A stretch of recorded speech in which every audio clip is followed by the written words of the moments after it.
Realize fucking streaming takes that much stress on your GPU, dude. Like, that's insane. Yeah, bro. Streaming is pretty hardware intensive. How the fuck did I have a look at the GPU before?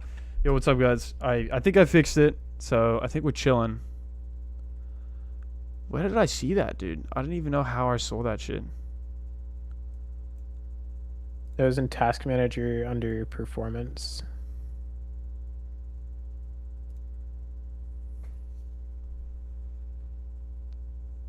Wow, yeah, that's crazy, dude. I didn't know streaming takes up that much fucking. I didn't think it was that much. I knew it was intensive. I just didn't know it was like.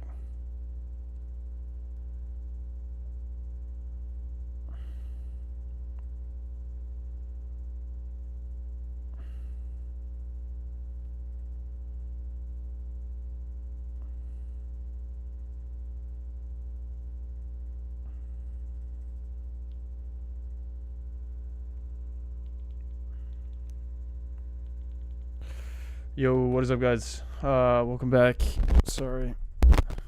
Had some fucking issues, but we got it working.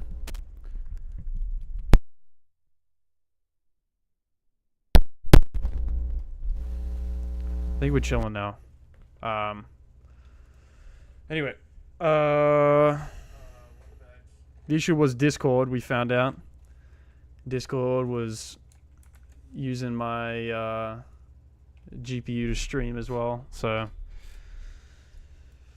figured that out. Discord, man, bringing in the sneaky problems. Okay,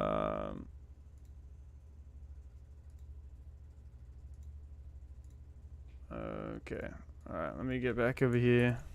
Sub, we figured it out, Llama. It was Discord. I think it's because I upgraded to Nitro. Ethan got me like a free trial, and I upgraded to Nitro, and then I think it unlocked the setting where I could like use my GPU for streaming or something. I think that's probably what happened. And so then my GPU, to stream to Ethan, to live stream the feed.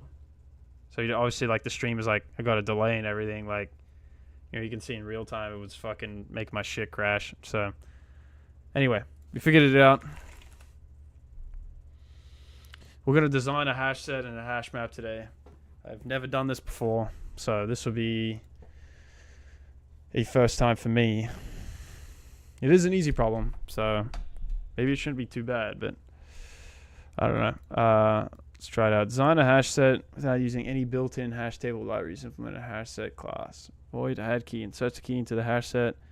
Bool contains key. Returns whether the value exists in the hash set or not. Void remove key. Removes the value key in the hash set. If the key does not exist in the hash set, do nothing.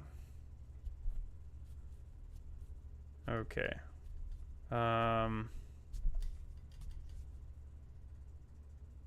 Doesn't a hash set doesn't allow duplicates? So is this technically really a hash set, low key? What's up, Screwix? How you doing, bro?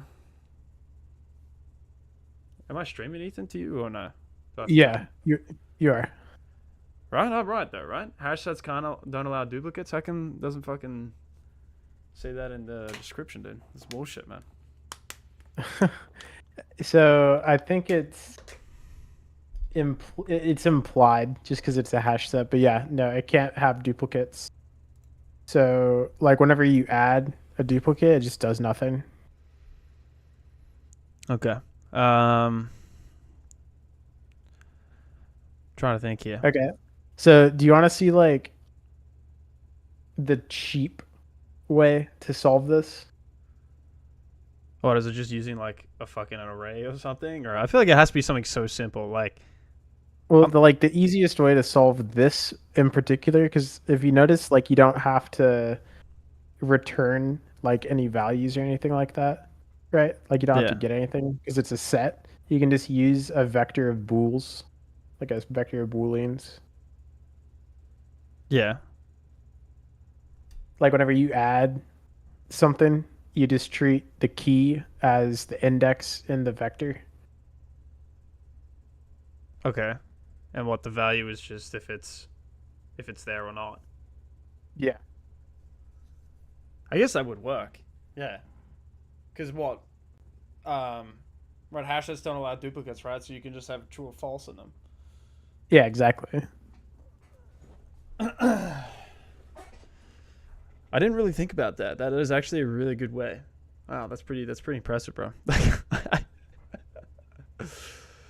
um okay. Well, I guess we'll do that then.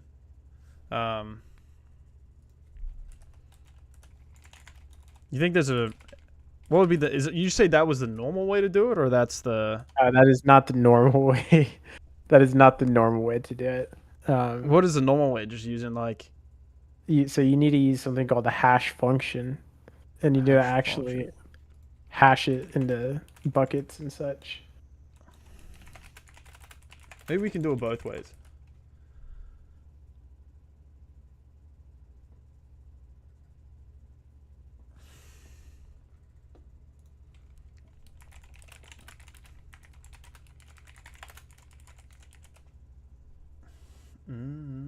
Oh, let me put on some music, bro.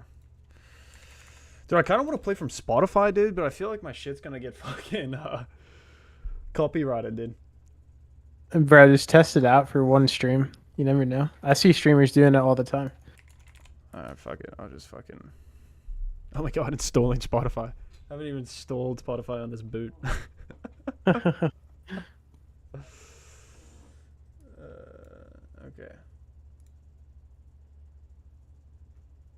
Shit, man. What should I play, dude? Fuck.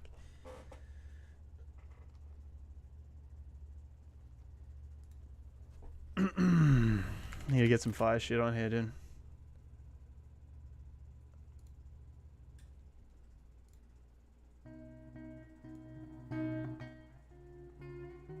Oh, stupid copyright. Yeah, I know. Fuck that, man. I'm gonna play some relaxing music, dude. You know, get us in the mood of designing a hash set. What y'all feel, bro?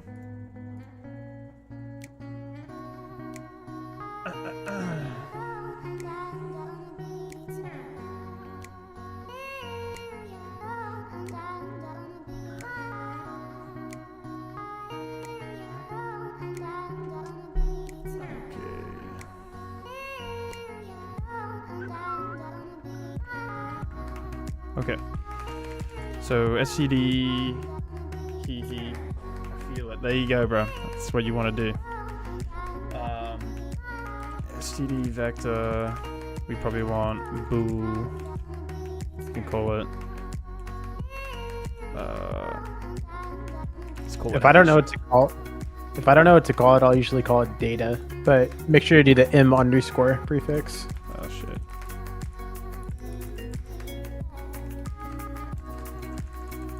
We gotta initialize this up here, right, in the constructor? Yeah, so what's like the constraints to the problem? I haven't even looked.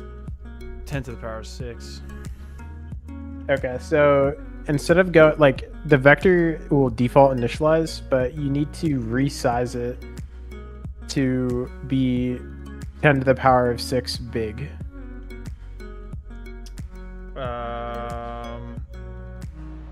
So you don't need to do anything here in the initializer list. I just have to resize it? Yeah, in there you do like vector dot resize. Or what, hashy dot resize? Like the name of the thing? Yeah. And then what's 10 to the power of 6? Fuck, dude, I got no idea, bro. 1 million? What is that? 1 million? 100,000? I don't know. 100,000? Yeah, it's 1 million. 1 million. So yeah, that makes sense actually. 10 with 6. Okay. So yeah, do that and then comma. Oh, comma. False. Initialize it with false. Okay. Alright. So then to add. You're doing it with. So now hashy is 1 million bools that are all false. Yeah. Okay. Then I'll add function here. So now the rest of them are just dead simple. Everything should be one line. You don't even need an if. You just do hashy at like index key equals true. Right? But wouldn't we? I had the if there because wouldn't we want to check if it's there or not? Because then if it is, we don't have to add it. Or I guess it doesn't really matter, right? We can just add it. It's all one, right? Just adding it. Yeah. Okay, Yeah, like this I is understand. yeah. Okay.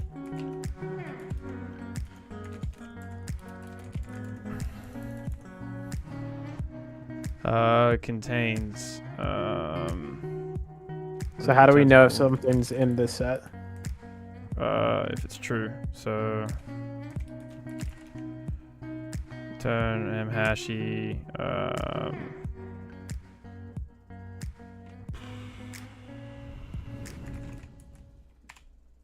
Like that? Yeah, and then you'd want to like say equals true. I guess that would also work. Wouldn't it just return it. true if it is there? Return false if it's false. Yeah, no, I think that would just work. All right, Fuck, why is this fucking different colors, bro? Oh, it's a return. Oh shit. Okay, never mind. Wow, dude. This is bad though. Like this is not how you. This is not a hash set.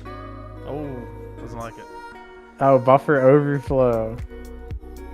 Address sanitizer, dude. Oh, you might have to do 1,000,001. That's what Llama was saying, dude. Address sanitizer, man. Let's go. So, and what's the other way with a hash function? You hash. What did you say? Hash function? Yeah. So the other way is a lot more complex. You might want to watch a video on it, to be honest.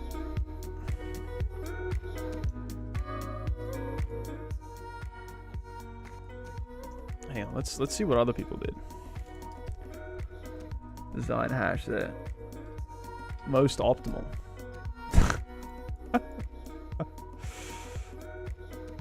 Nice. Okay.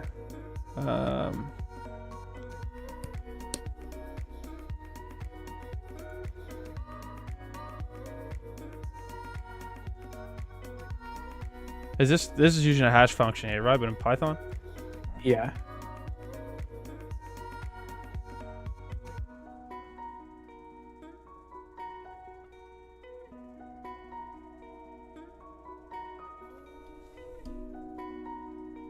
I like cheap. There you go, dude.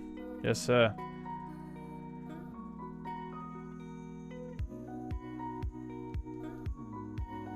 Interesting. Designing a hash set. I guess I just want to see. Leetcode 705. I don't want the Leetcode, dude. I just want.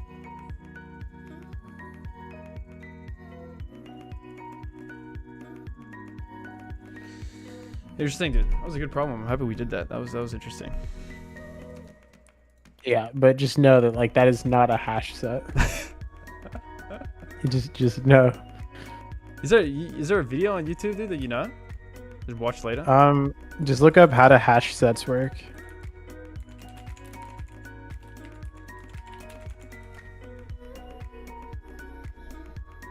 Like the second one. The computer file one. Computer file. Tutorials EU. Oh, this one. Yeah. I'll have to watch it in my own time. I won't watch it on stream, but. Well, you're gonna need I mean, I would recommend solving the hash map one using an actual hash function. Okay. Hang on, someone asked a question. John says, do you think Flask is a good beginner backend framework? I don't know, dude. I mean, I've messed around with it a little bit. I don't know. I don't even know if it's beginner or not. I don't even know what is beginner. I would just learn what you want to learn, bro. Like, if you want to learn it, just learn it. I don't think it's good or bad, or if you're a beginner or advanced or whatever. Like, just learn what you want to learn, dude.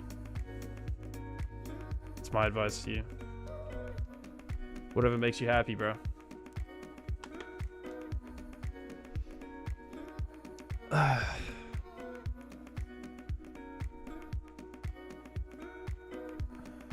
Hang on.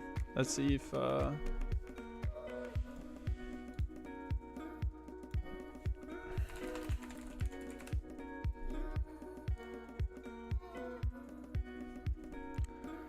this is a hash function here, right?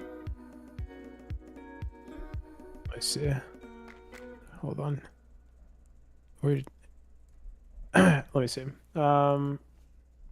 Where?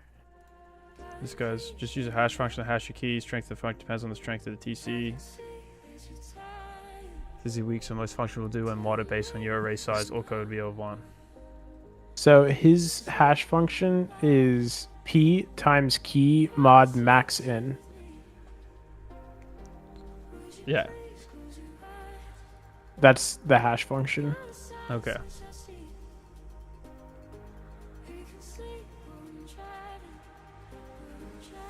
MP vector set. Set dot resize max n -1.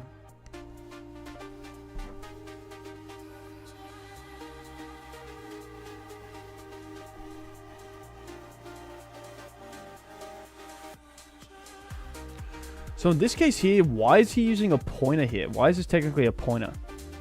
Well, because this is a pointer in C++, but Okay. that's redundant for him to type that.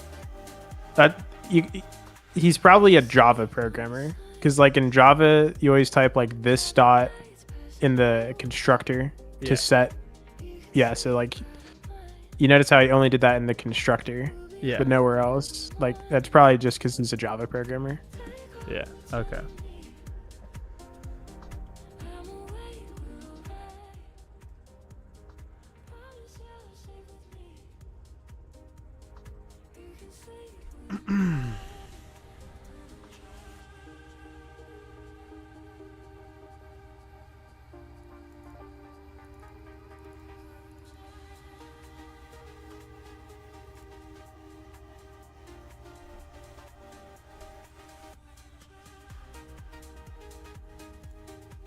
Okay, interesting. Basic implementation with a linked list, dude. What the fuck? So yeah, that's this is more like a hash set. But this is Java. Why 51? What do you mean, Llama? Why 51? I don't know what you mean by that. Was that in the other solution that you were looking at? I don't know. I have no idea. I don't know. Probably a prime number. Incapacity 0. Capacity 1500. You were saying, what were you going to say? I was just going to mention that you should probably do research on like how hash functions work in general.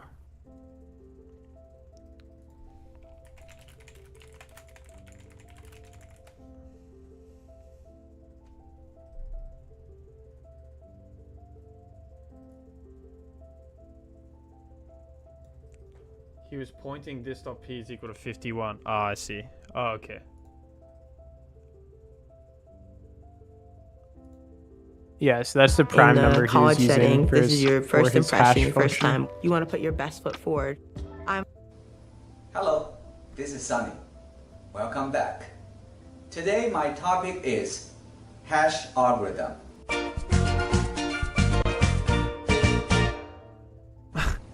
Hash function or What an hash intro, algorithm creates a unique digital fingerprint of data.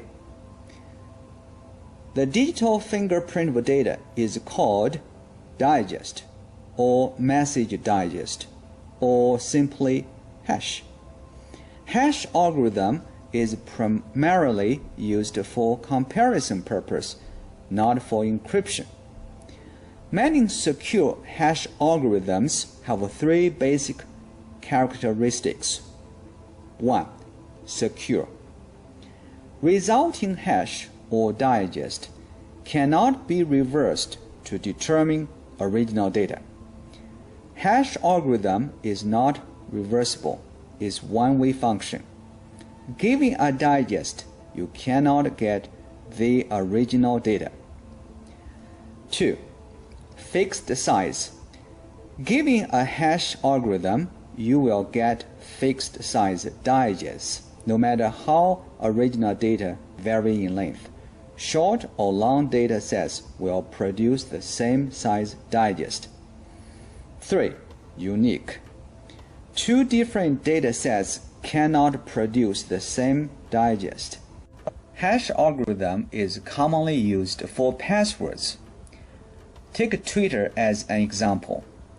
Today I want to see what's going on with Donald Trump. I need to log in first.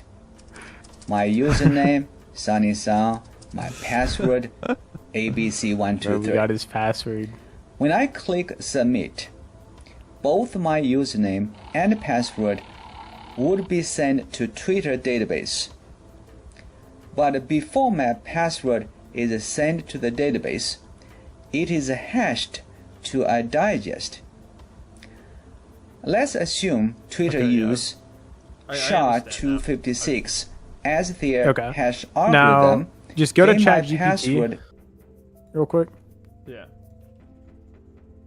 and ask, like, why do hash maps need hash functions?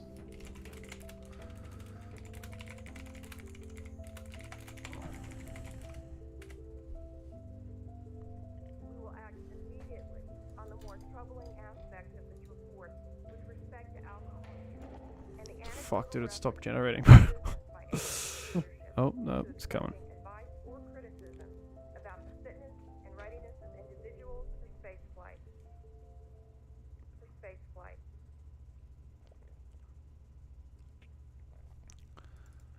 Hello, dude. Why is this not working? Yo, what? Bro, what's going on, dude?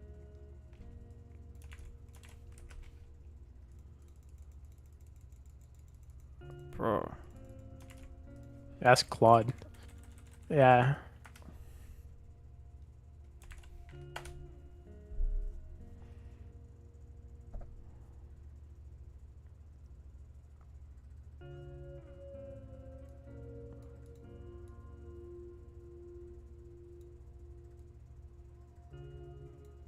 It's basically, right, like you need a way to convert a string into a number that you can use to look up an index and an array.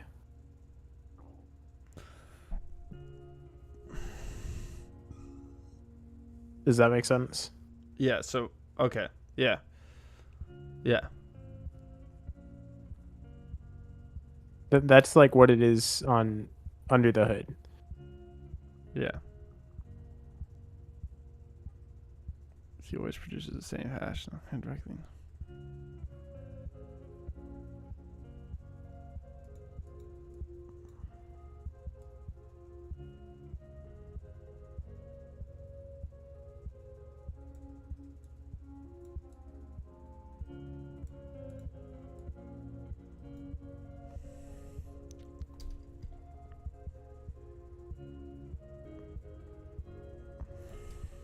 Okay.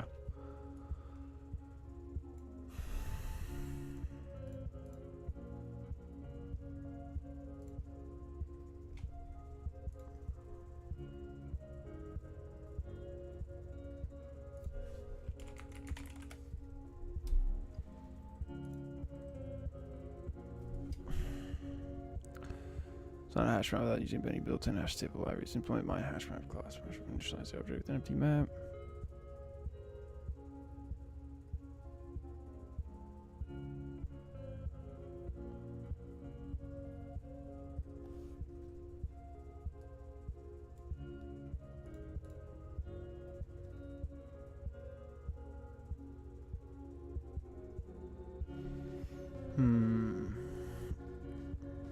But the hash map class my hash map initialize the object with an empty map.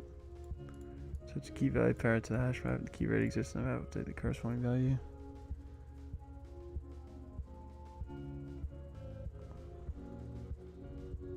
Okay, so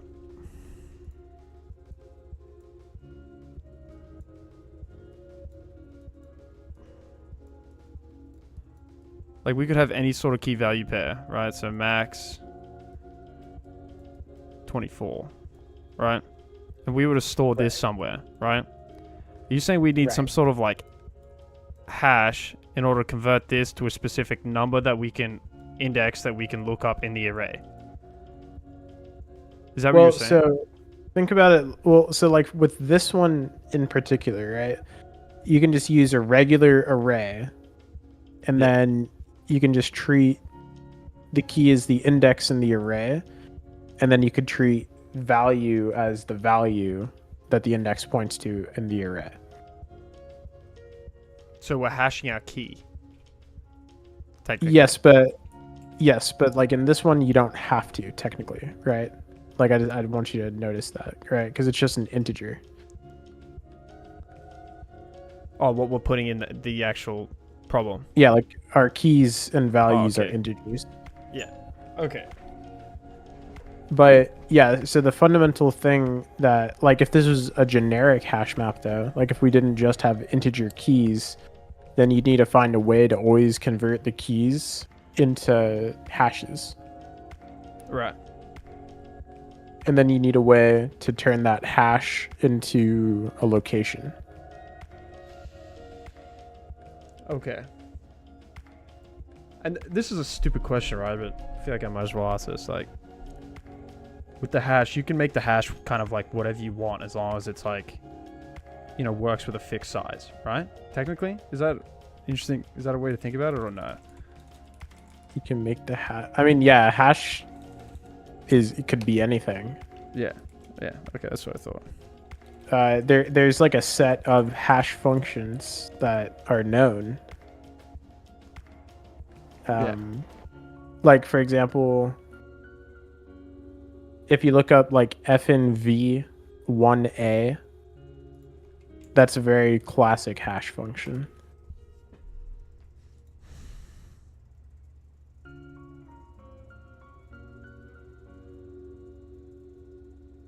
Yeah.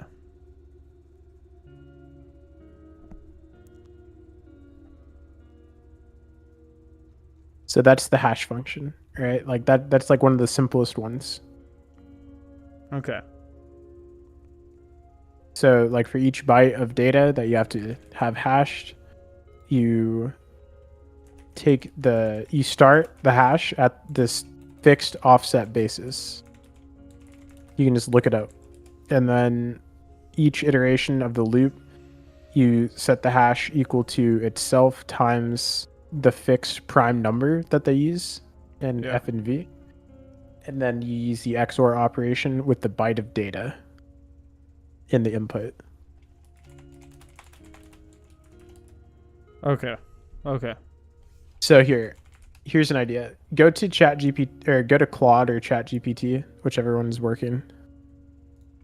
Let me grab Claude. Yeah. Yo, what's up, Goku? How you doing, bro? Good to see you again. And ask Claude to give you a simple C++ FNV1A hash function that takes integers.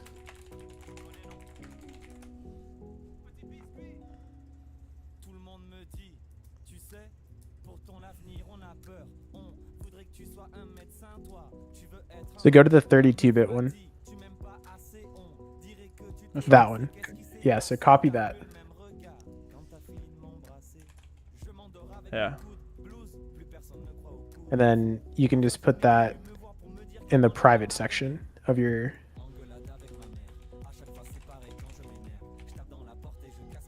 What, just paste it in here, or? Yeah, and then you make the, like, drag the text area on the left, make it bigger. Drag the text area on the left, oh. Yeah. And then you want to read it, you know. And instead of, let's see, ask Claude to give you one that gives you signed integers as the output, signed 32-bit integers. Yeah.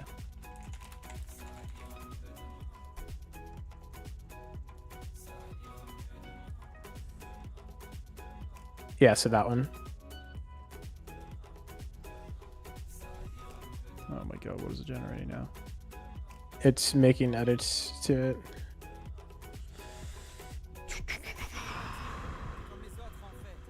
So yeah, that one, because the code that you're working with in Leetcode expects signed 32-bit integers.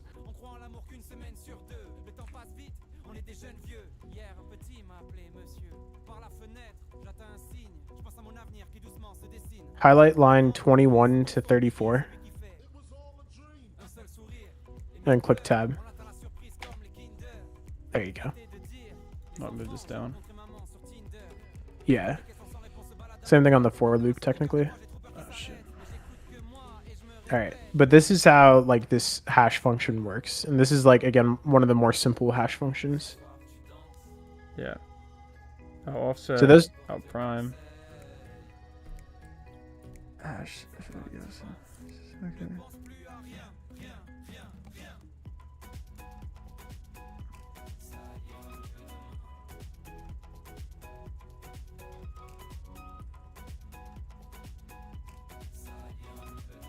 So do you know what that line is doing? 28.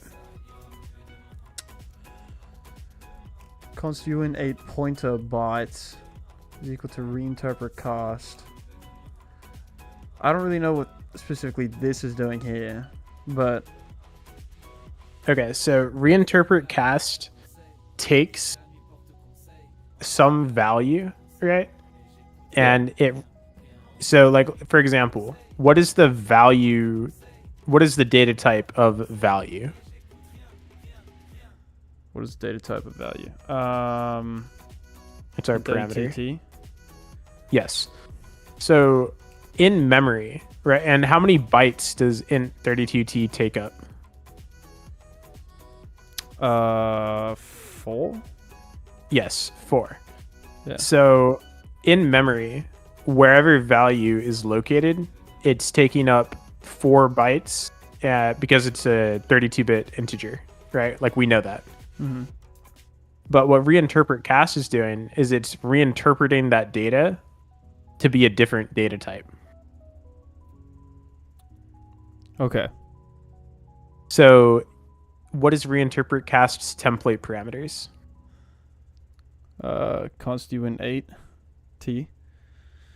But what specifically what kind of uint8t? It's a pointer. Okay. Pointer. Okay. Yeah. I didn't see that. So Yeah, we're it's pointer here. So we're reinterpreting. And do you notice how we're passing the memory address of value? Yeah. So we're basically passing the pointer to value to this reinterpret cast. So bytes points to the first byte of value. We're basically looking at the bytes. Okay. Yeah. Okay, that makes sense. Okay. So bytes is just a pointer to the first byte in value, and it's basically 4 bytes long. Yeah. 8 bits each. Right? 8 bits Yeah. each byte. Okay. That makes sense. Okay, so we're pointing. Okay, so then we go through the for loop here. Size of value I++. So then we're looping through each byte in this for loop here. Because size of returns the size of the Value. the variable in bytes. Right. So okay. it's going to return 4 in this Yeah. case. Okay. And then we're applying our hash function here to bytes of I. Okay. So that's how you get byte 0, 1, 2, or 3, right? From Yeah. value. Okay. So we're going through and we're XORing hash by bytes, Yeah. and then we're multiplying it by the prime. Okay, I have to look up the XOR table again, dude. I can't remember off the top of my head. It's opposite of OR, so right? So it would be Well, no, it's not the opposite of OR. It's just Exclusive? exclusive OR. exclusive OR. So it's just if one of the bytes is on, Yeah. exclusively one of them. Yeah. Okay. Okay. Yeah, and all would include 1 and 1. Okay, yeah. Okay, that makes sense. Okay. Goku says, I just built my first weather app, following tutorial side by side and using an API for the first time. Let's go, dude. I'm happy for you, man. That's awesome. Great progress. Good job, Goku. Let's go, man. Type shit, bro. Happy for you, dude. Which tutorial are you watching? Are you watching the one that I sent you or I recommended? Or is it a different one? Like the one on Udemy? I think they do a weather API in there. I can't really remember, but... So we're zoring it. And Byte's eye here... I'm a little confused here. Like, obviously this kind of looks like, you know, an array in a way. But is Byte's eye technically... I mean, it's each byte, right? That we're looking at. Remember, what is bytes? It's a pointer. Yes. So in an array is just a pointer. An array is just a pointer. Okay. Yes. So that's just how you access, like, bytes 0, like bytes with the array operator and then the index 0 passed in just points to bytes. And then bytes with the 1 points to bytes plus 1. Okay. And we XOR it and then times it together with the prime. And then we return it.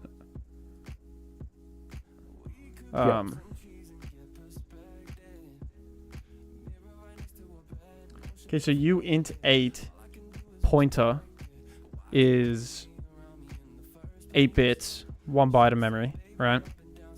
Yeah. Const pointer here bytes is equal to reinterpret cost const uint8 pointer.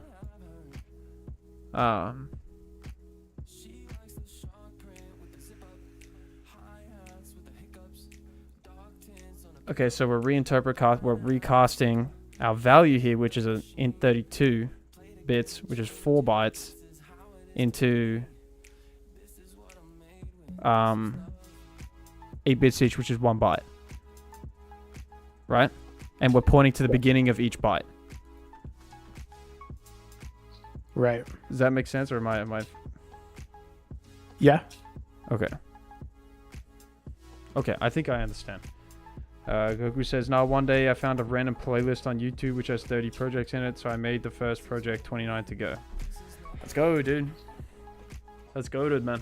Type shit, dude. Keep going, bro. You got it, man. Never give up, bro. Just keep going. Okay.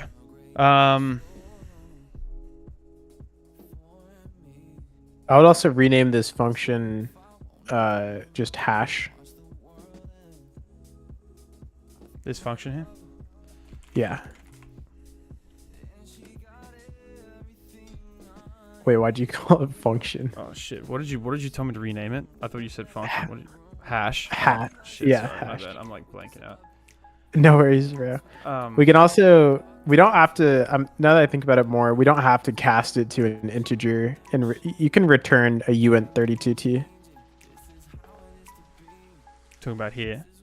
Yeah, so just remove the static cast. And the function return type, just put a u in front of the int32t. The return type. Oh, here.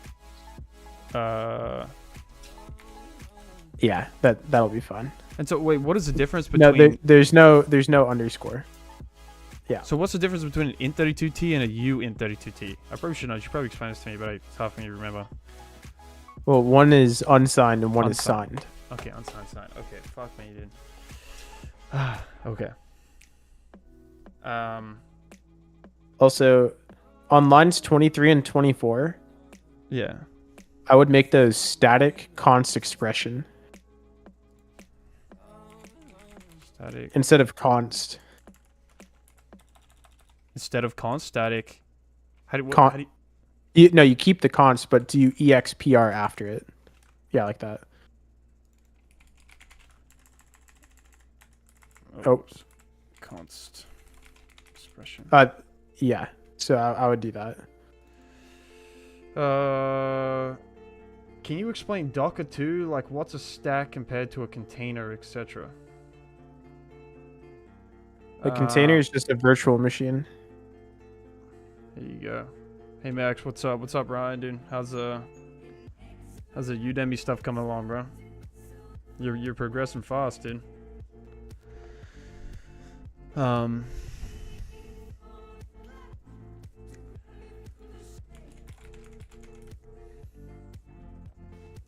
specifies a variable. At compile time is shorthand for constant expression.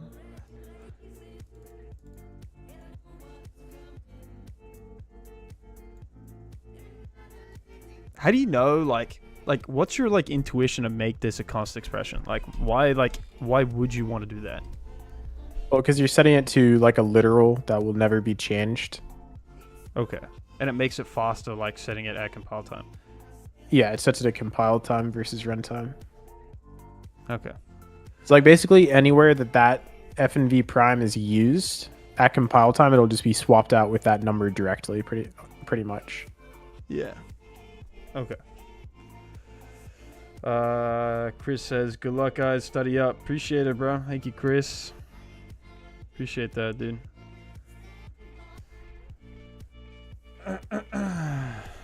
Okay.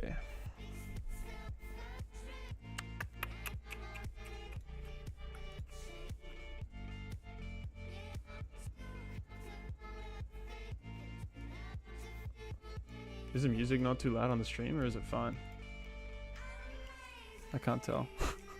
I'm not listening to the stream. Okay. Let me know if the music's too loud, guys. If it is, I don't know. Just let me know.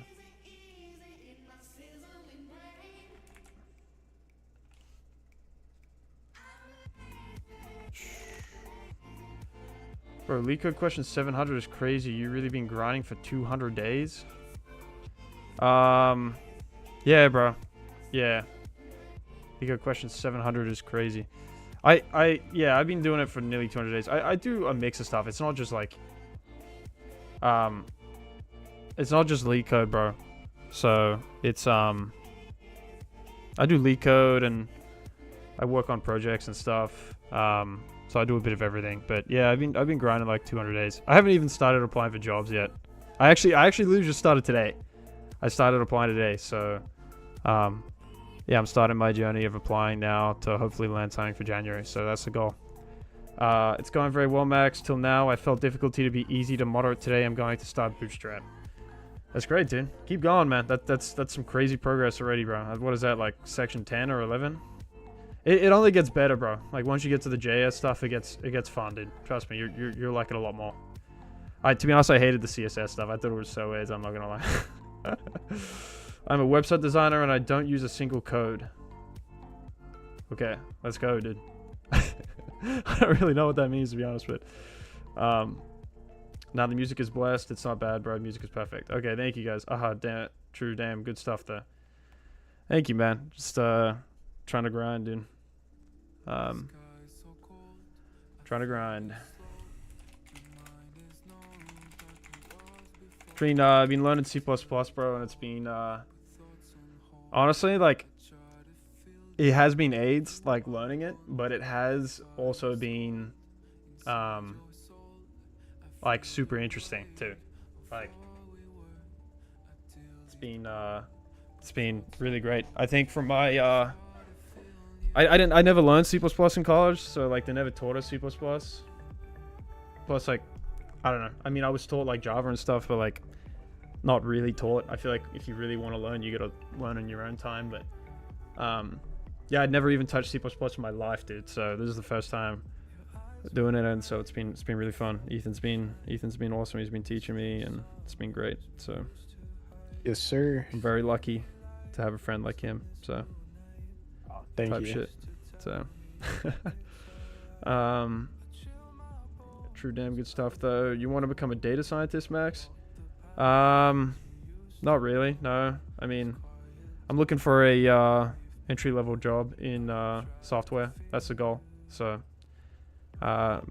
not trying to aim for anything specific or specific language or whatever. I just like learning my own stuff. So, I don't know, you know, learning stuff that I like and interests me and stuff like that. Did you read Sciana book? I'm not sure what that is. Sciana book? No, I have the algorithm design manual. No, I have not, dude. To be honest, I really don't like reading books, dude. I'm not gonna lie. I would read them, but I'm not super into books or anything, so I prefer more like hands-on learning. I hate CPP. There you go, bro. It is tough. It is tough. Bro, I write in C++ too. I used to use Python, but now I switched, and yeah, it's crazy. I love CPP way more than anything else. Once you are used to it, you have full control over everything. That is true, bro. It's been really good. I've loved it too, bro. It's been incredible. It's definitely still super hard to like wrap my head around everything, but it's whatever's fun, man. You gotta keep it fun. If you aren't having fun and enjoying your time, it won't be worth it. There you go, dude. That's true, dude. That's facts right there, bro. Just trying to enjoy what I'm doing. Hello, sir. What's up, dude? What's up, small bike coder? What's up, dude?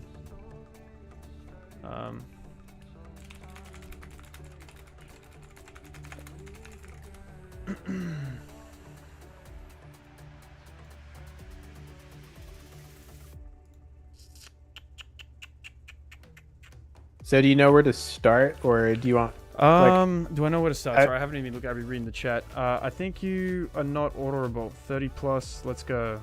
Oh shit, dude! I didn't even notice that. Yeah, we've got 30 plus people watching. That's crazy. What's up, guys? Holy shit! The chat's going crazy right now. It's your settings, small byte. I can hear him. I can try to. Sorry, what's up? I was just gonna mention. I can try to explain to you like one of the classic ways to design like a hash set. If you're finished with chat or hash map. Yeah, I'm probably gonna need help designing this with a hash too, because I'm honestly not sure. You might have to like kind of explain it to me deep down, because I honestly don't really know where to begin. I'm not gonna lie. I'd probably have to have a look at something on the internet. So yeah, no, I can. Once you're done reading chat, let me know. It's your settings. I really enjoy coding side projects with C more than I do with C++. Yeah, dude, to be honest, I haven't even really looked at C either, bro. So C++ has been my first kind of low-level language. So I did a little bit of assembly in college, but like not much. Like, but learned a little bit. But I've really been enjoying CPP, so it's been great. Any tips for Bootstrap? Not really, dude. When I use Bootstrap, I literally just look it up on the internet how to apply everything. So, not really. And I use a lot of code snippets too. You can go on their website and they have a bunch of code snippets there too. So, I kind of just read the documentation stuff when I'm using Bootstrap, stuff like that. I love and hate Bootstrap, but from looking at your stuff, you did very well in your front end, Ryan. That one with pricings. Yeah, dude, it looks good, man. Keep posting your shit in there, Ryan. Type shit, bro. This Leetcodin question looks tough, bro. Good luck. Thank you, dude. It's actually labeled an easy problem, but it is. I think it's kind of tough, dude. Not gonna lie. I've never fucking designed a hash map in my life. Hey Max, coding here too. Creating a real estate platform locked in from Kenya. Let's go, dude. That's a W, dude. Keep grinding, bro. I love that. Hong CA says, are you looking for a job in the USA? Yeah, I live in the US, so yeah. I'm based in the US. I'm from Australia, but I live in the US, so yeah. I am looking for a job in the US. Okay, alright. I've got through the chat. Let's think about it. Okay, so like one of the easiest ways to think about it is you're gonna have basically a bunch of buckets, right? Yeah. That you're gonna put your key value pairs into. Yeah. And in our case, the buckets are just gonna be vectors. The bucket's gonna be vectors. Okay. So we're gonna need a few things. So above your hash function. Above my hash function. Yep. Yeah. And do you want to make it full screen, by the way? Oh shit. Yeah. Okay, so we're gonna define the bucket count that we have. The bucket count. Okay. So you're going to want to do like static const expression int and then bucket count. I guess we can just do. What do we want to set it to? We're going to set it to a reasonable prime number. And you use prime numbers and hash algorithms for better distribution. I won't go into the math because I barely understand it myself, but Yeah. we just set it to like 1009. We're going to have 1009 buckets. Okay. And that's a sufficiently large prime number. Also, just for good habits, I would make bucket count like all caps and like bucket underscore count. Is that for constant expressions? You do it all caps with underscores? Yeah, that's how I like to do like constant numbers, like just to differentiate them from numbers that like are number variables or something like that. Hang on, I got some more messages. Hang on. Do you think I can get high paid job with JavaScript? I don't know, dude. If you don't enjoy programming, dude, then it's probably gonna be awful. I'm not gonna lie. I feel like you really gotta love it to want to do it. So, thank you, Max, for the compliment. It's all good, bro. Keep going, dude. Keep posting your shit in the Discord. I'd love to see it. So, all right, now I'll go and do some coding. Let's go, dude. Keep grinding, bro. Let me know if you need anything or you need any help or whatever. You're more welcome to DM me on Discord or just type in the server chat. I'm sure someone would respond, or I'm willing to help too. So, okay. And we probably want to. You said a vector too, right? Yeah, so I mean, I would put this under the hash function, just so like I usually like to lay out my sections like my constants and then my functions and then my variables at the end. So this is going to be a vector of vectors. And then we're going to hold pairs of integers. Pairs of integers. So what is it? Is that like std pair or something? Or? Yeah, and then you need a template parameter. And then do int, comma, int for the two types. Yeah. And then close it off with 3 like greater than signs. Yeah. And then just call it like m underscore buckets. Yeah. And semicolon. All right, cool. So these are our buckets. All right. Yeah. So does this make sense so far? Like just this idea. We're gonna have 1009 of these buckets. 1009 buckets. Yeah, and we're making a vector here of a vector that stores a vector of a vector with a pair in it. So 2D array that holds pairs or tuples or whatever. Like I guess we can call it a pair, right? Yeah. So we have like a table that stores our pairs and it's our key values for the map. Yeah. All right, cool. So we're going to have to modify the hash function just briefly. So the only thing we're going to need to change is the return hash. What you're going to want to do is you're going to want to return hash, but use the modulo operator and modulo bucket count. Modulo bucket count. Now, do you understand what this is doing? Yeah, we're taking the modulus of our hash with the bucket count. I mean, yes. I mean, like, deep down, do I really know exactly what it's doing? Not 100%, but, I know what modulus is, right? I mean, I know, like, it's taking the modulo of it, so... Well, so what it's really doing here is it's making sure that hash is basically between 0 and 1009. Okay. And because that would be a valid index into our bucket array.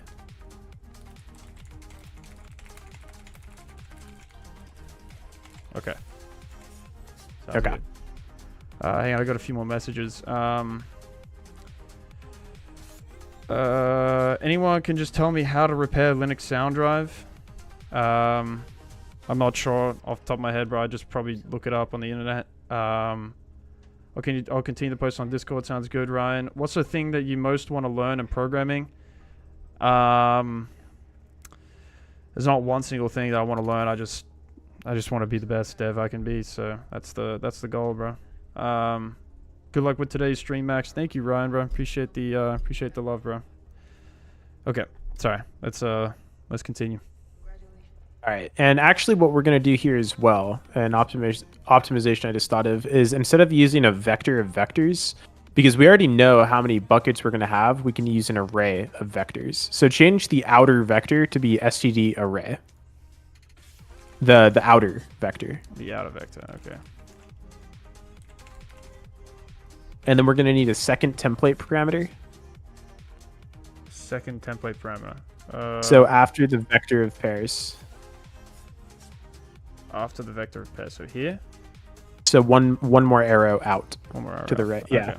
There. So do comma and then bucket count. Okay, because we already know how many buckets we're going to have at compile time. Right. Okay. So this is the Okay. This is So the size our of buckets, array, right? yes. Yeah. So the buckets themselves can grow because they're vectors, but our overall bucket storage will always stay 1009.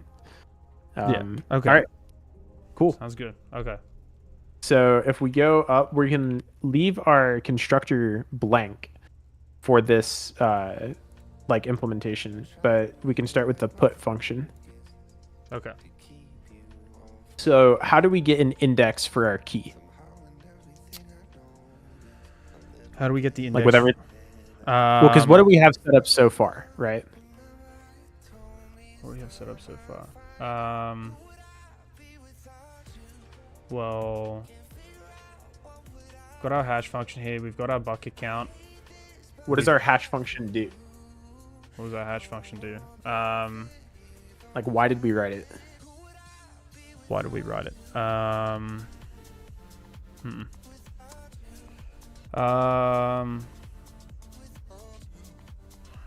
mean, we wrote it so we can hash into find our specific key in our array, right? That's like the reason why we wrote it. Right, because we're going to give it some value, and then it's going to give us the index into our buckets array that we can put the value at. Yes. Okay. Okay. So with that in mind, how do we get the index for our key in the put function? We just have to call this function. Yeah. Okay. Do we want to initialize it to? Well, so key is the name of the Oh, shit. parameter. You could just call it like index or something. And we call our hash with our key, right? That's right. Okay. So then now what you have to do is you have to, so now you know what bucket that you want, right? So now you can create like, you could do auto, or actually here, what you can do, this would actually be a good idea. So go above the constructor real quick, or actually, hold on, go scroll down. Yeah. And copy std vector of pair of integers. Copy the whole thing. This whole line. No, just the vector of pair of integers. So you copied one extra arrow at the end, but that's fine. Now you copied the one in the front. It's these two, right? This is the pair std, and then the vector here, right? All this. Or am I missing? Oh, Yes.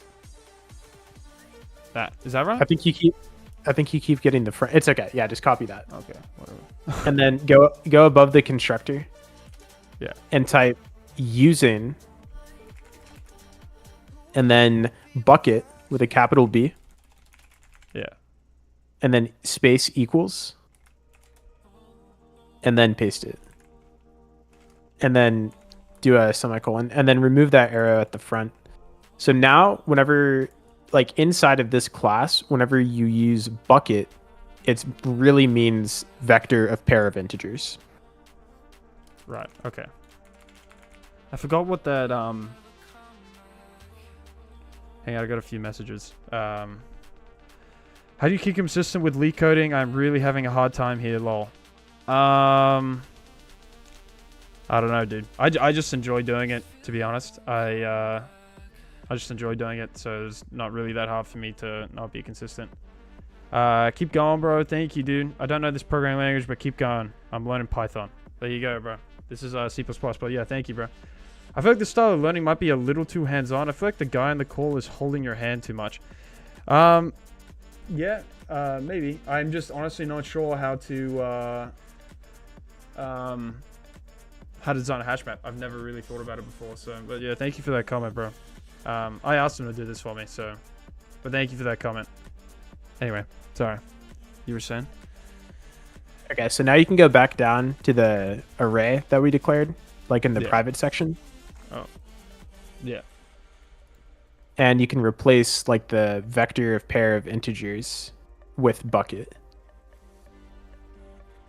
You see? Because now whenever you type bucket, like just, you know, it was just the capital B. Oh shit, yeah, that's right.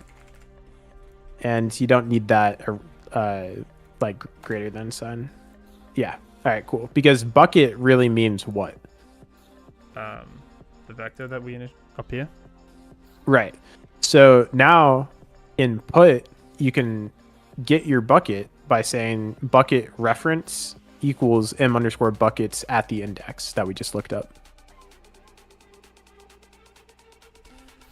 Sorry, could you say that again? Sorry, I was reading the chat, bro. Sorry, what'd you say? Yeah, so you can say bucket reference. Bucket reference.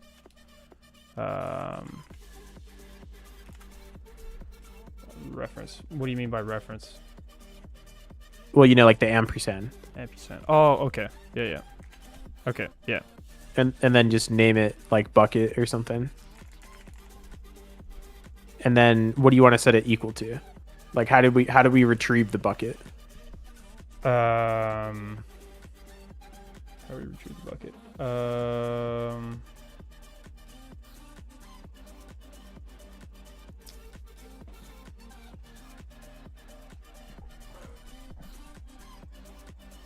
From our index? No? Or how would no, you type it? I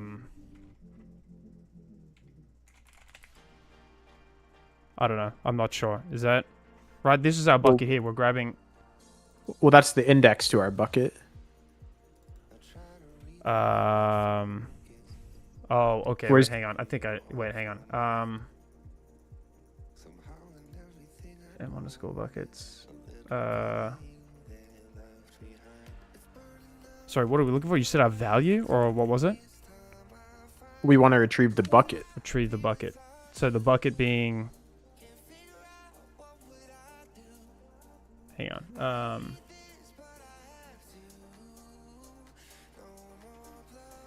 Hang on, give me a second.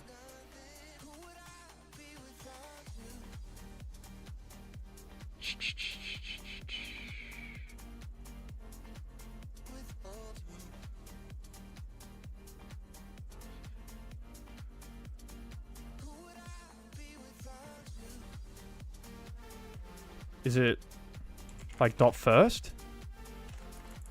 No.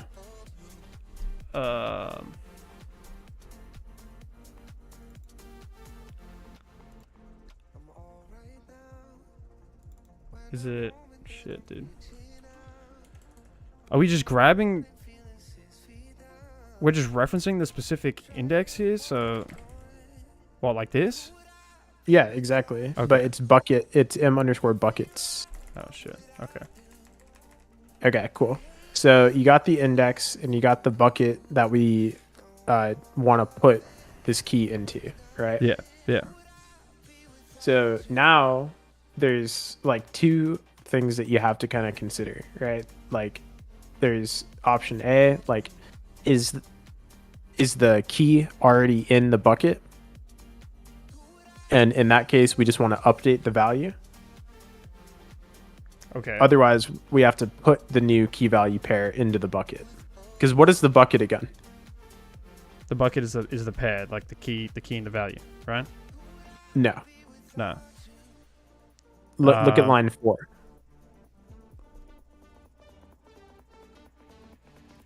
The bucket is the inner array. Isn't that what I? Yeah. Okay. Yeah. That's what I said. Right? Well, no, you said it. Well, I mean, you specifically said it's the key and the value. It's okay. the whole vector of keys and values. Right. Okay. So it's a container. Okay. Yeah. Hang on, let me just respond to some of these chats. Where are you from? Where am I from? I'm from Australia, but I live in the US. They finally added SSD print to C++. I did see that. I saw it was being added. It is really terrible thing. I assume that you're referring to the print line of C++. I'm not sure, but yeah, I'm not sure. Anyway. Okay. So now we need to check, okay, if what's inside of our bucket, if that key exists, then we update our value, and if not, then we add it, right? Yeah, exactly.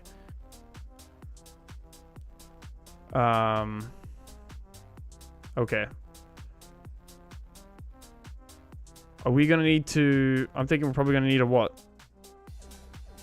Are we gonna need a loop over it? Loop over our bucket? Yeah, it sounds like a good idea. Okay.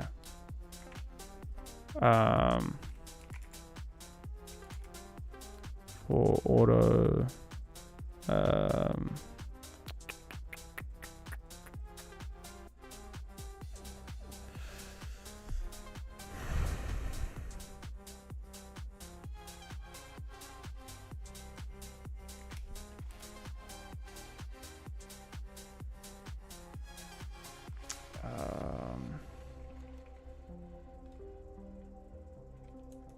So you could use a structured binding, right? Structured binding.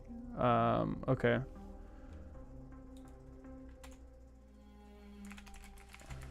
Well, so I would call them K and V because key and value are our arguments Right. to the function. Hello, finally I got my solution for my speakers. Let's go, bro. Have any connections from India? Here there is a huge job crisis. Yeah, I don't know. I feel like it's tough to get a job everywhere, bro. I don't know. But yeah, anyway. In bucket. Auto reference key value in bucket. We want to check, okay, like if our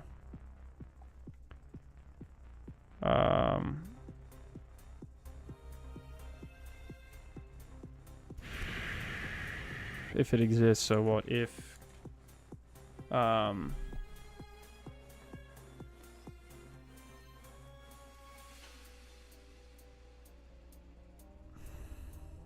So how do we see if the key is already in the bucket?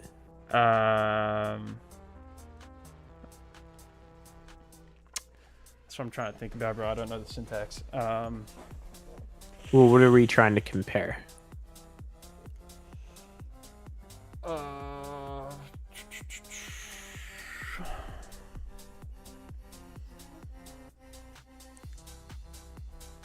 What if K is equal to bucket? No, bucket. What is K K is the key in the bucket. Well, the in the current iteration of the loop? Right? Yes. And what's the key that we're trying to put in the bucket? Oh, our current key here. There you go. Okay.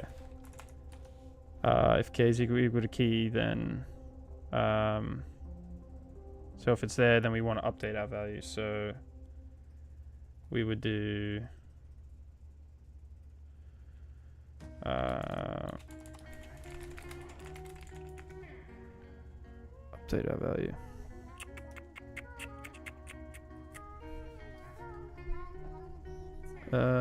Okay. So how do we want to do this?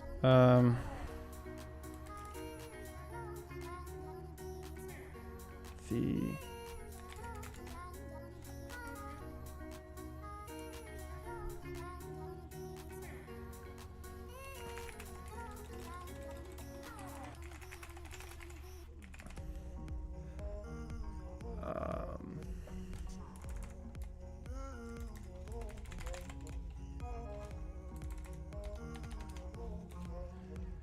does not exist now. So what we want to do here, So you don't want to be in your for loop anymore.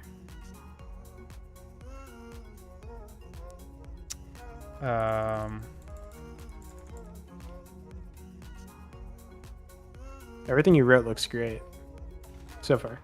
so this is good, right? Yeah. Okay. I'm I just thought saying said you don't wait. want to. You just don't want to type anything else in your for loop.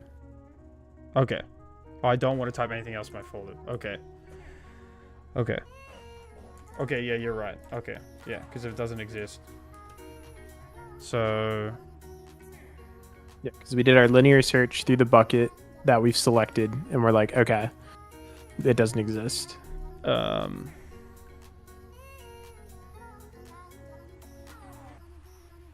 Okay, so we can just do here, bucket.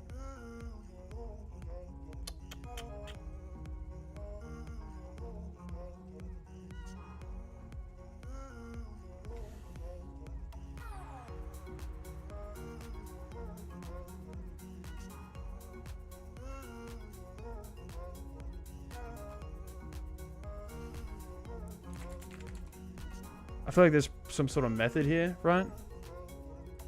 For std vector. What is it called? Well, what are you trying to do? Trying to just put in the key value pair. Just So you want to use emplace back. okay.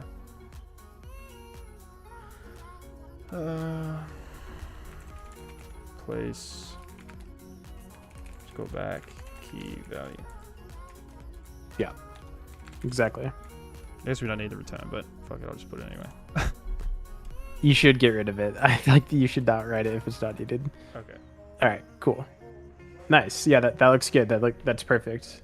Hang on. Just gotta respond to some messages. Which job specifically are you trying to get? Game dev, OS dev.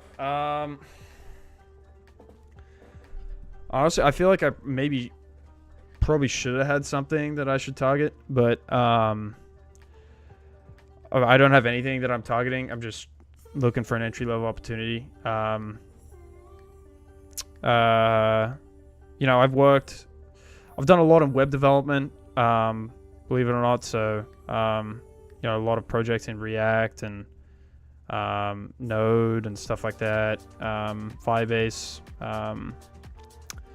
I've learned a lot of that stuff, done a lot of projects with that, so I'm pretty comfortable with that stuff. I learned Java in college. You know, did a few, like, you know, I built like a Java game in my spare time. I picked up Python from Leetcodin, so never really done like a full-on project. I've worked a little bit in, you know, Flask and stuff like that. But I haven't done a whole lot in Python, but I did pick it up from Leetcodin. I've done like, I don't know, I'd probably say about maybe 450 problems in Python. So I just kind of picked it up, most of the stuff in there, from Leetcodin.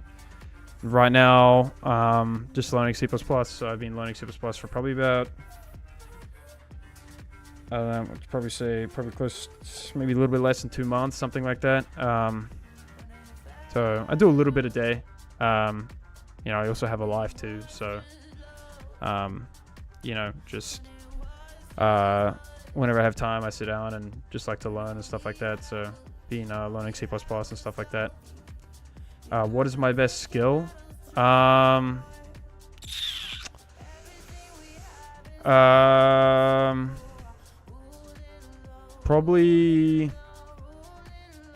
web development stuff, I would say. It's probably my best skill. I've built stuff I built an intern project for my company that I interned at this past summer. And they were super impressed with it. It was really good. I would probably say web development stuff, probably my best skill. Web development, I mean, I would do web development, but I'm, you know, I've really been enjoying C++ and like the low level stuff. And, yeah, so I don't know. We'll see. I'm just hoping that, you know, I'm able to get a entry level opportunity somewhere. So that's the goal. Bro, cook. Thank you, bro. I'm cooking right now. Good shit, bro. Keep going. Thank you, man. Appreciate that. But yeah, I've been working on a game which I plan to keep working on after the stream, but we'll see.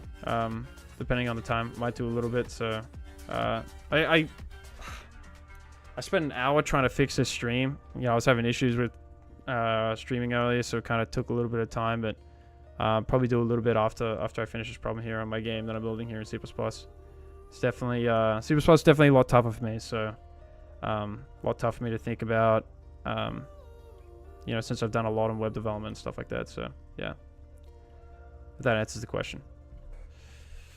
Anyway, okay, let's get to the get method. All right. So again, how you're gonna need to get your index and your bucket, right? Yeah, so I feel like it's probably similar, right? Or Yeah. key value in bucket we need.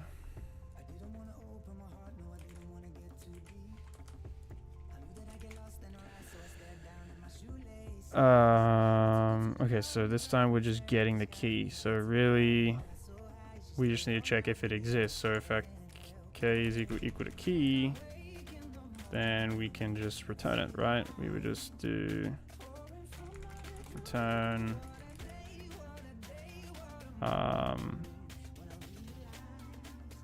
v. Yes. And Good then job. otherwise we would, outside of the for, what do we return? We return -1. We'll return -1.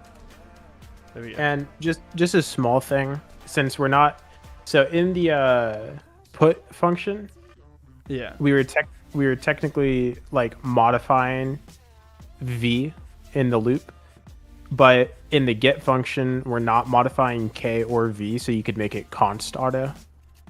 Okay. Yeah. And now it's slight optimization. Yeah. Cool.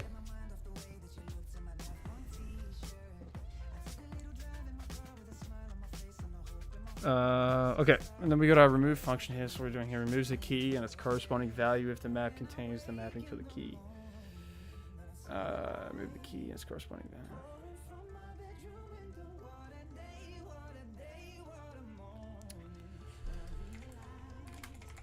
X.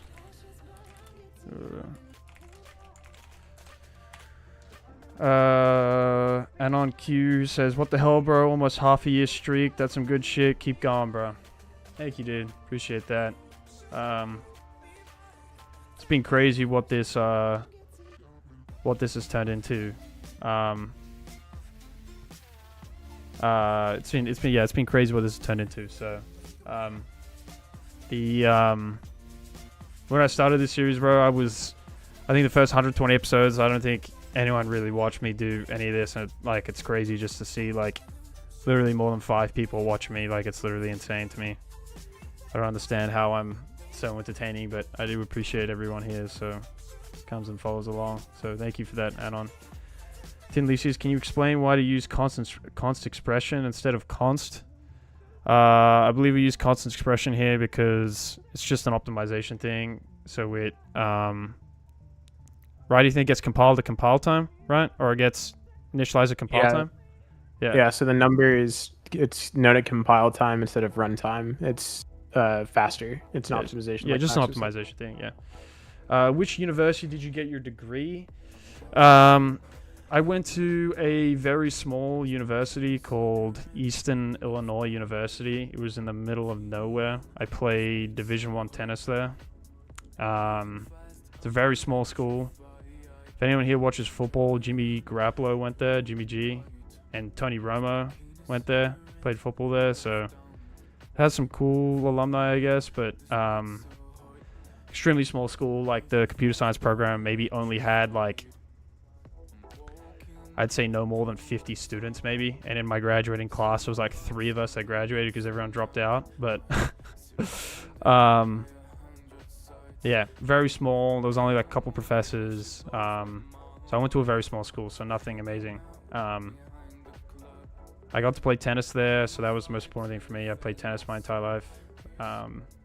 So it was amazing. So great time. But yeah, that's where I went. Nothing special, but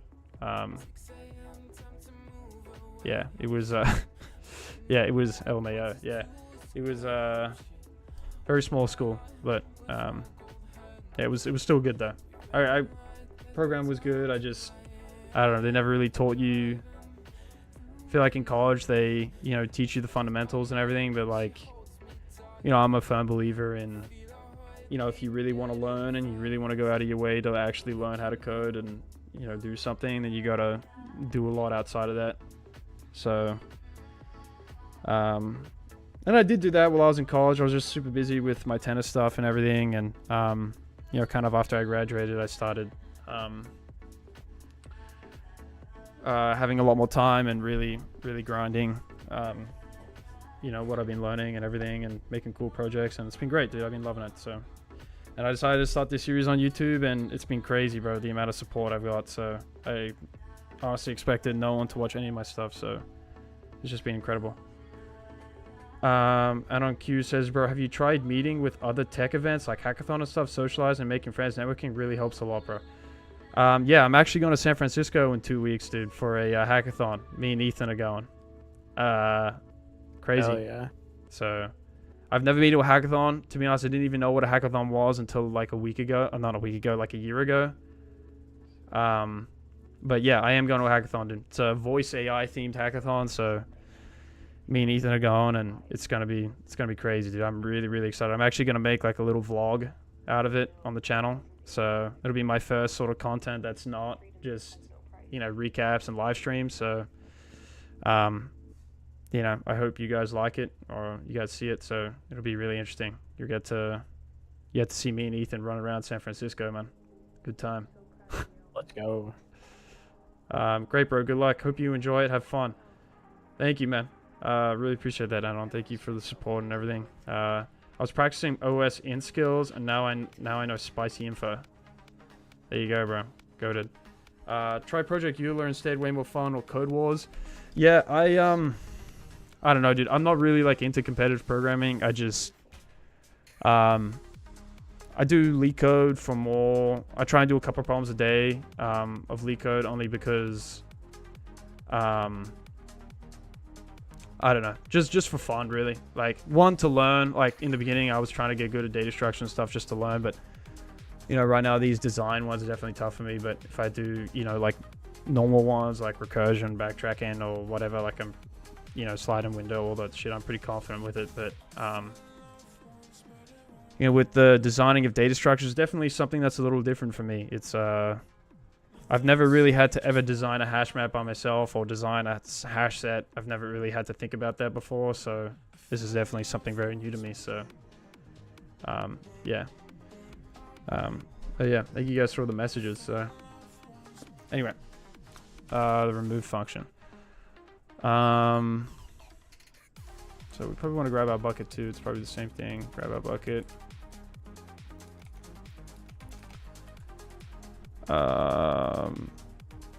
Want to loop through if our key exists. It's literally probably the same thing, right? If our key exists, we don't want to return. We want to remove here. How do we want to remove this? Well, we have a reference to our bucket here at the specific index. So bucket not removed.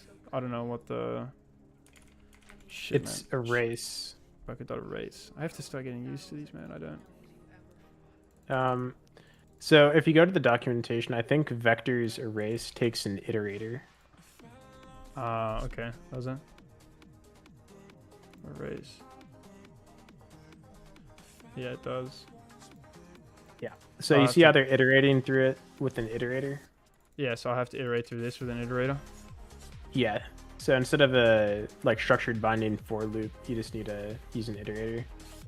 And instead of like that long thing, you can just type auto.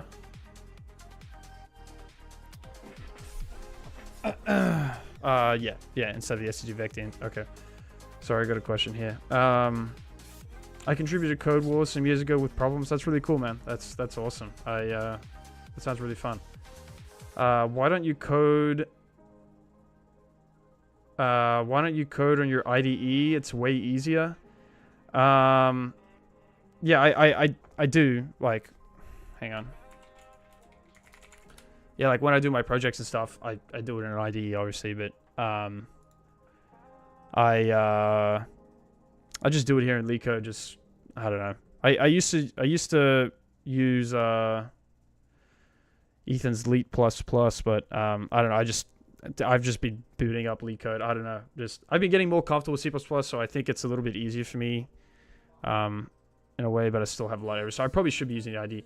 OX Sniper says Max Cleavage Cleavage, Max P Cleavage Cleavage. Yeah, that's me, bro. I have a super long name, so I just thought I'd just use Max Cleavage. That's what I usually use on my stuff. So, yeah, my name's long as fuck. More on the pen testing side of things, but this just randomly popped up. Keep the grind up, man. Thank you, dude. Appreciate it, man. Thank you guys for all the support. It's been crazy, dude. Shit's crazy. Okay, let's do this iterator here. So,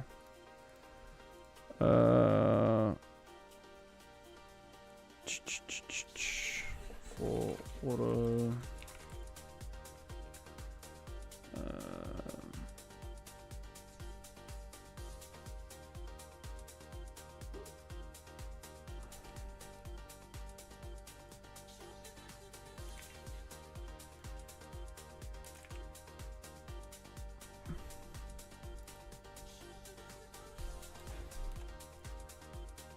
Up again. C dot. It does not equal C dot end. It does not equal. Instead of C, we want to use our bucket. Bucket dot end. What's up, Leo? Yeah, you want to say hello to the stream, bro? This is my buddy, dude. This is my roommate, Leo, dude. He's the goat. Oh, stop it, you. Is that your package or mine? It's yours, dude. The one at the bottom of the stairs. I couldn't lift it upstairs, bro. I'll help you after the stream. I gotta go to the end. Alright, I'll help you when you come back. Dude, we should play chess later when you come back. Okay. I don't work tomorrow. Alright, bet. Okay. So use our iterator here and begin. And K is equal to key, remove. So you don't have K anymore. Oh shit, we don't. Yeah. So if our iterator auto it bucket again, bucket dot n, if it dot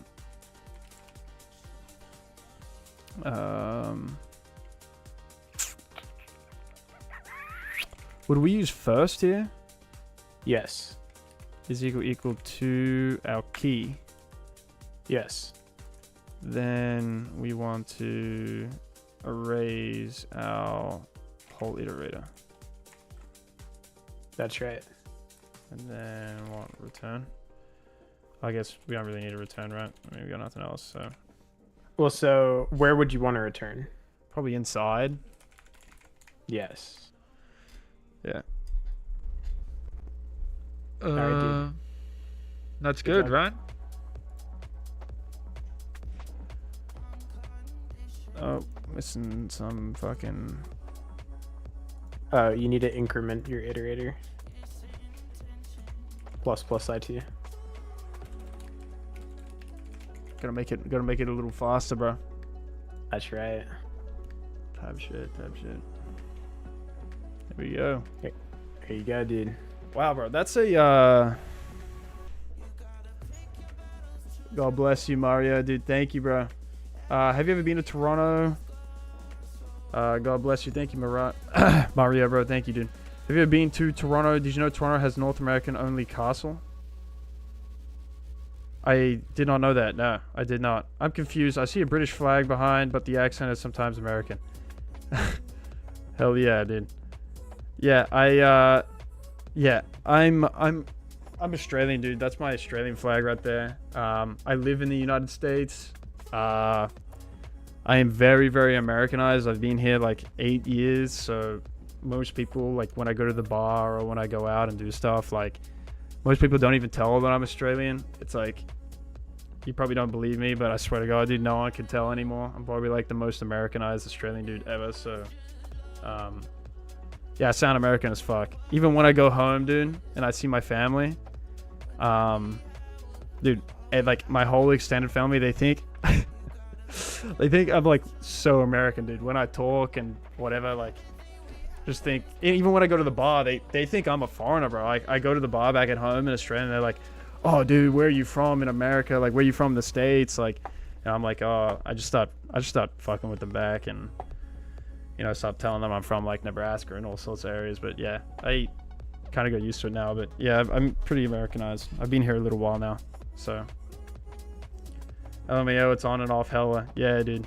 I don't know how the Australian sounds like. I feel like Australian person talking. I'm trying to think here, like,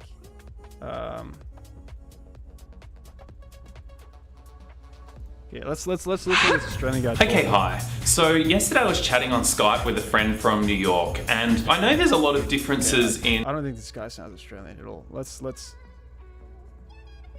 trying to think of like a really Australian dude. I know info I should know. Please improve your cybersecurity. I know info I shouldn't know. Yeah, I mean, bro, I mean, my name is my YouTube, so yeah, I mean, it's pretty easy to look my stuff up, but yeah, I mean, it's whatever, dude. It is what it is, so,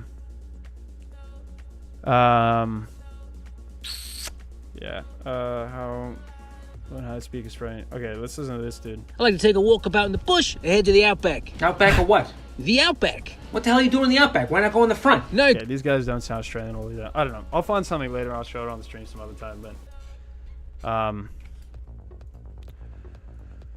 anyway, let's jump into this. How many problems have I solved, dude? What's up, Angel, dude? My way of explaining... Yo, what's up, dude? My way of explaining Australian is British, but high pitch at the end, lol. Steve Owen. There you go. Yeah, Steve Owen might be a good one. Let's take a look at a video of him. He's like hella Australian, though, dude. Like, oh, videos. I feel like, dude, yeah, this is like this setup is really crazy. hardcore Australian. Got shoes everywhere, man. Shout out StockX.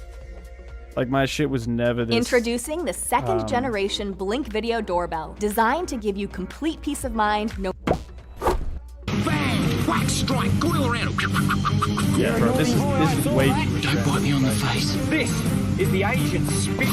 Yeah, actually, here, I'll give you something to compare. Hang on. So there's this video of me. I'm kind of doxing myself, but whatever. There's this video of me here. Yeah, dude. This is when I was a freshman in college, right here. Listen to my accent, dude. It is crazy, the difference. Like, literally crazy.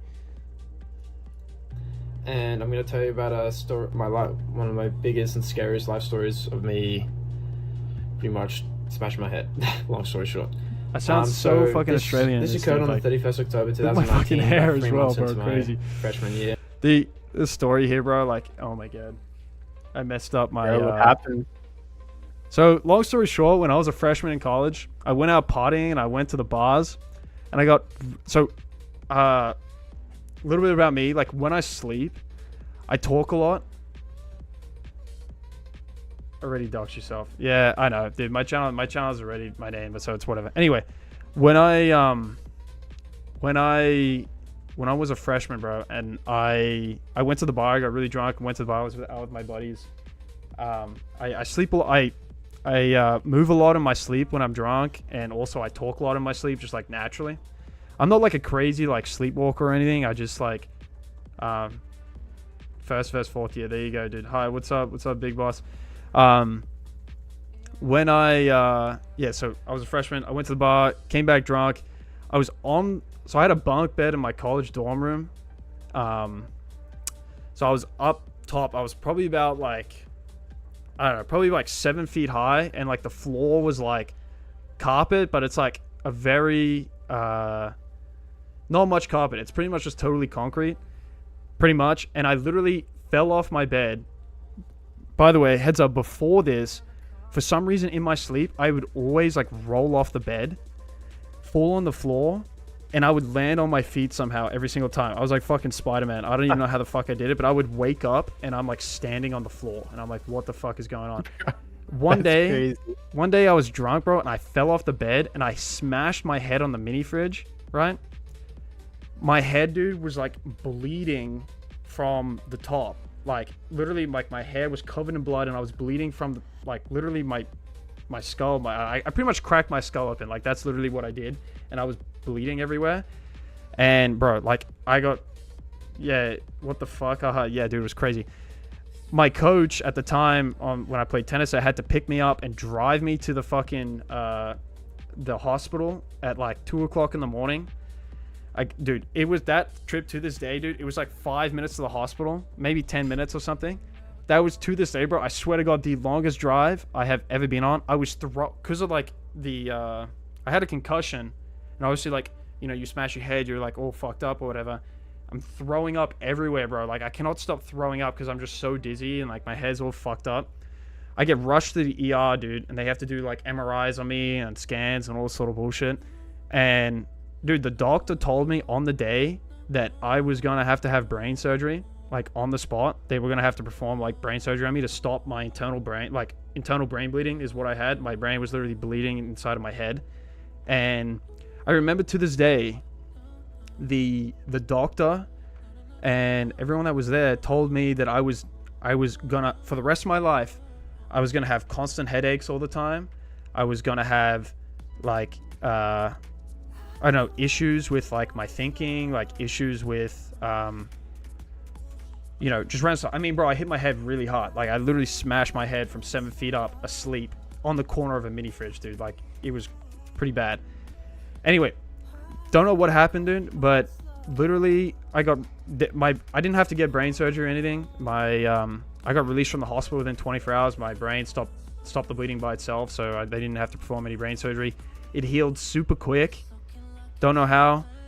Within 2 or 3 days, I was taking a fucking exam in my class, and I was perfectly fine and did super well. And I was out of playing tennis for like 2 or 3 months, but you know, I was perfectly fine, like studying and doing my stuff. Like obviously for the first few days, I, you know, slept a lot and was recovering and stuff, but like I recovered like super quick. And yeah, so that's my story.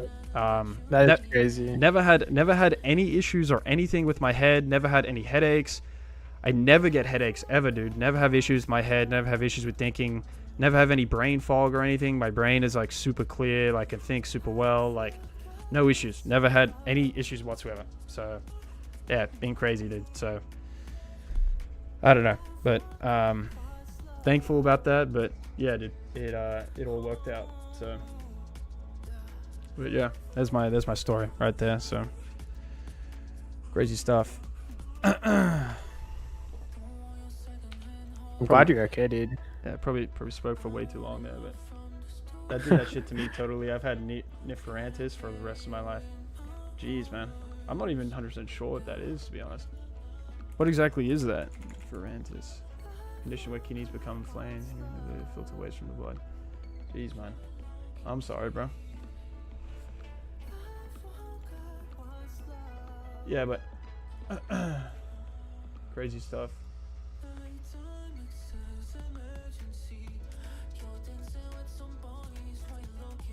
Are you working on the game now, or what's up? I think I'm gonna add some of that stuff too.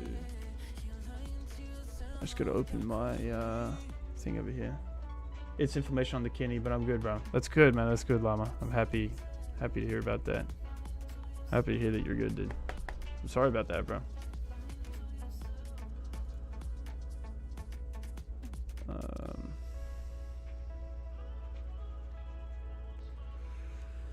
Okay, so we were saying that we wanted a new component here, right? So,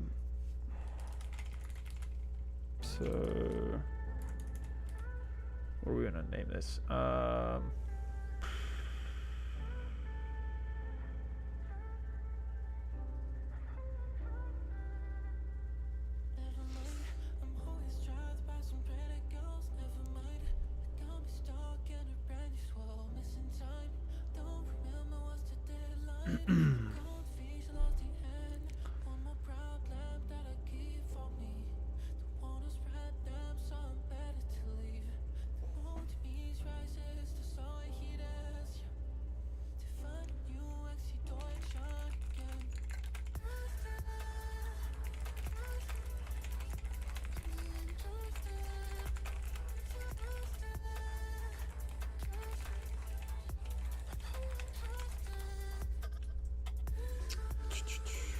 The data out of the hardcode vectors and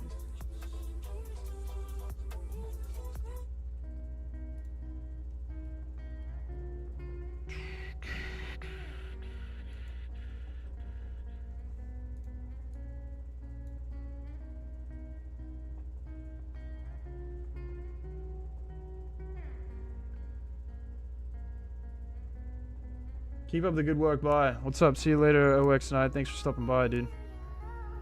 Just keep going, dude. Not a lot of people with this kind of commitment, and you're improving every day. Thank you, Blondie. Appreciate that, dude. Thank you for noticing that. Appreciate it, man. It's been crazy where I've come from, dude. If you take a look at some of the beginning videos, dude, it's been a crazy journey so far. So.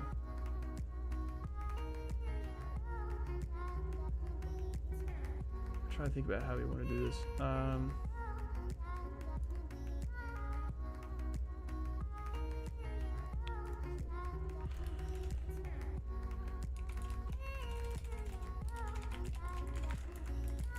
Short path node. We want to have std vector.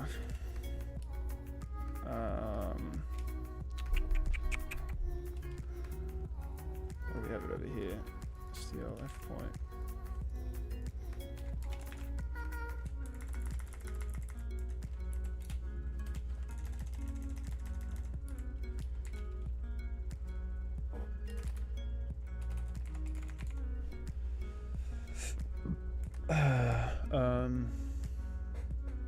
I'm curious to start. Any tips coding?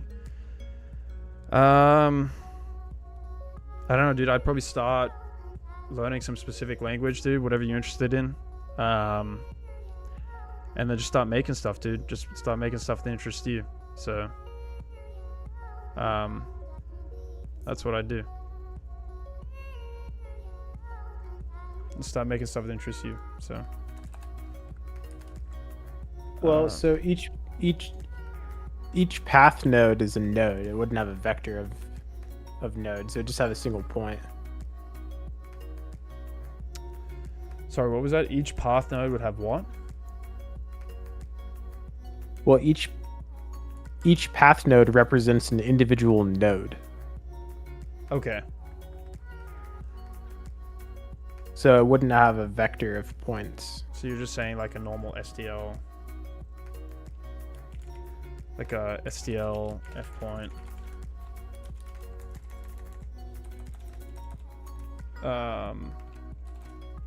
Position. Right? Yeah, that works.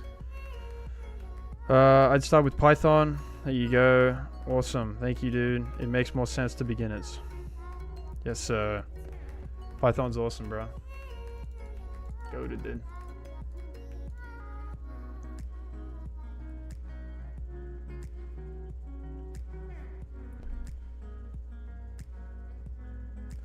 So are we keeping the hard? You think keeping the hard-coded values here, right, of the positions is fine? Well, so with the way that we were moving, you wouldn't have these anymore. Like the paths would be made up of entities. Right, but how? Okay.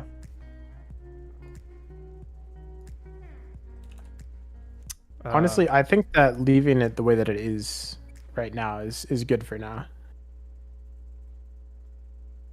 Okay.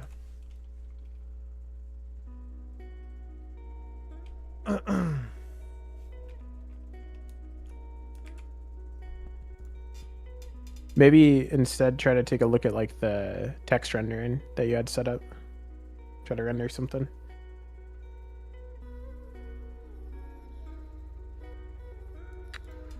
I wanted to render the stuff on the screen.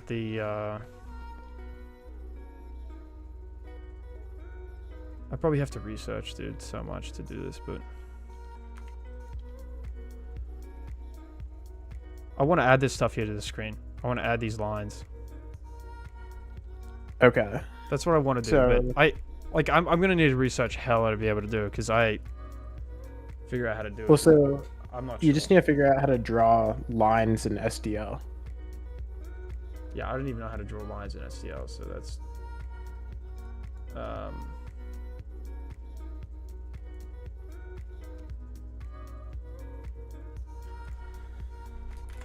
to draw lines in STL3.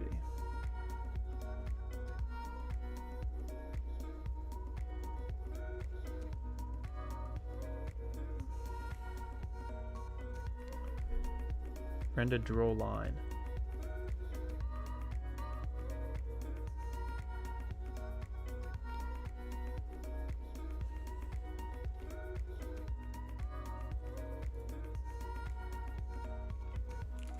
Render.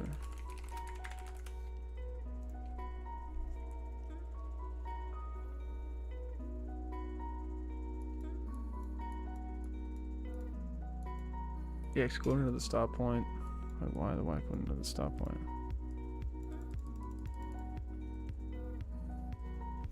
If we have this, wouldn't we want to keep the hard-coded values here if we want to do this? Because wouldn't that make sense with the hard-coded values here? Like, we could just, you know what I'm trying to say? Yeah. Yeah, you can leave it in the way that it is for now. Like, leaving them as just regular vectors of SDL points. That'll be fine for now.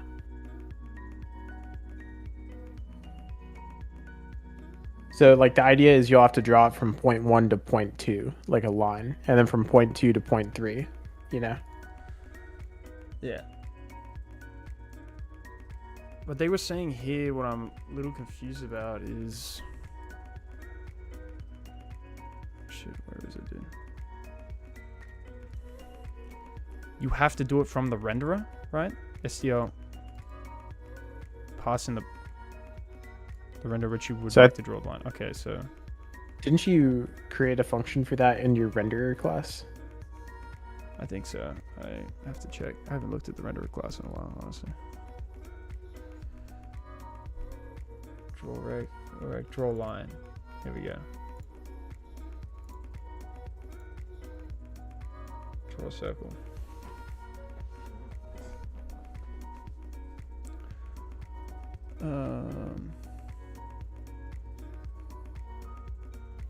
Okay, so we have our function here. We can draw a line here. Okay. If mRenderer, STL draw line, mRenderer, x1, x2.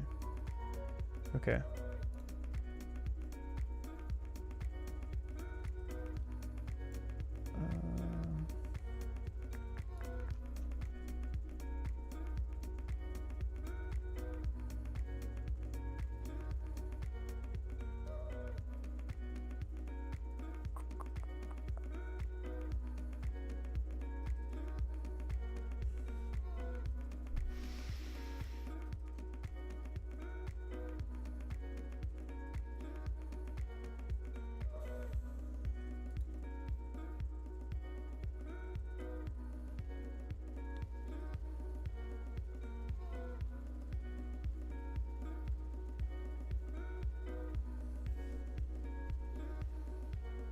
So I'm going to have to pass in the renderer into here, right? Because I don't think I've done that in here, right? Into scene? Or should I just do it from renderer? Yeah, so in the render function, I think that you're passing a render object. The render function in here. Oh, yep, I am. Okay. So I have to do it in here. Okay.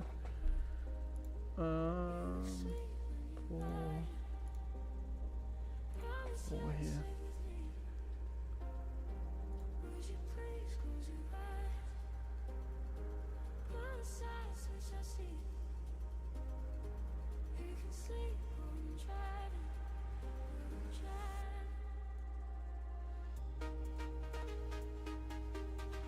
So I believe in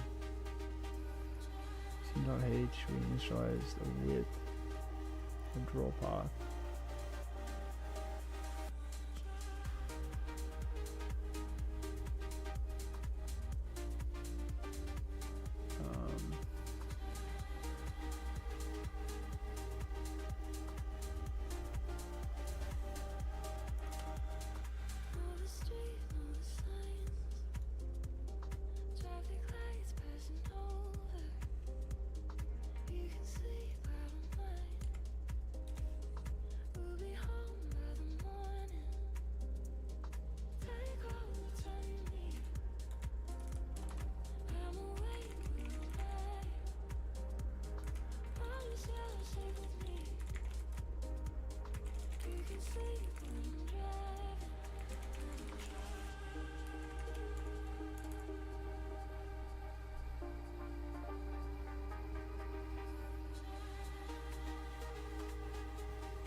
Spelled that right. There we go.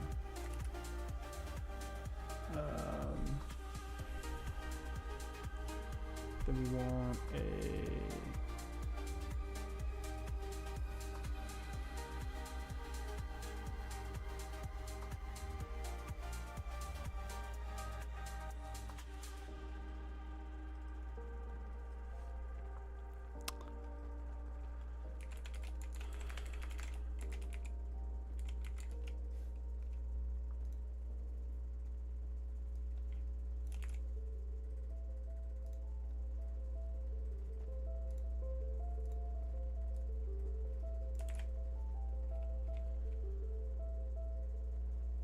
STLF point.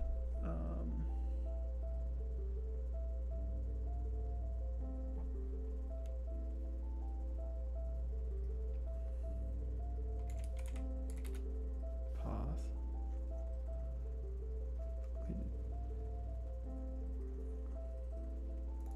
Path. We want the width, right? So float m underscore. Well, that's already a member variable. You don't need to pass it as a parameter. Oh shit. Okay. Okay. Scene. And we can create it here. Void.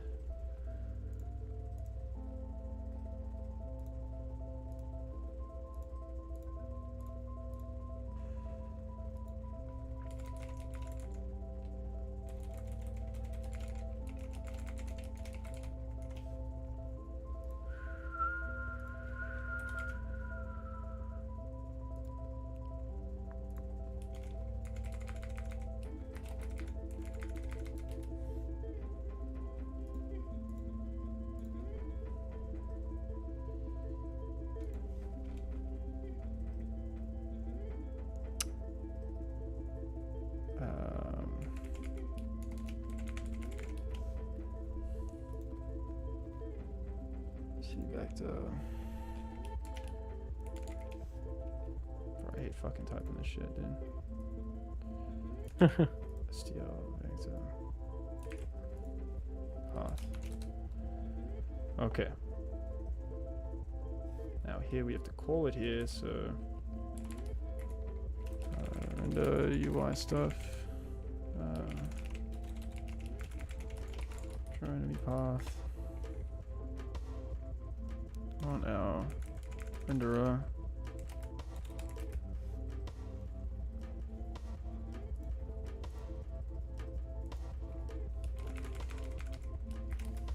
Why not renderer? What do we call enemy path? There, path.h. Enemy path L1.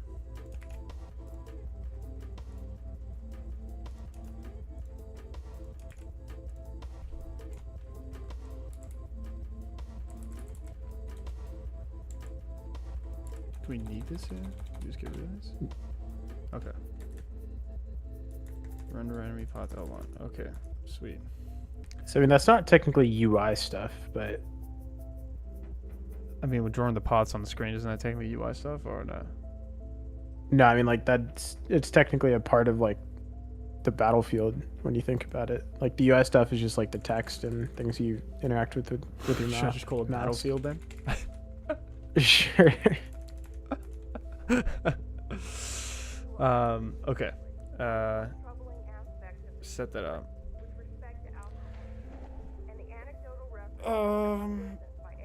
Here comes the hard part, the implementation. How the fuck am I gonna do this?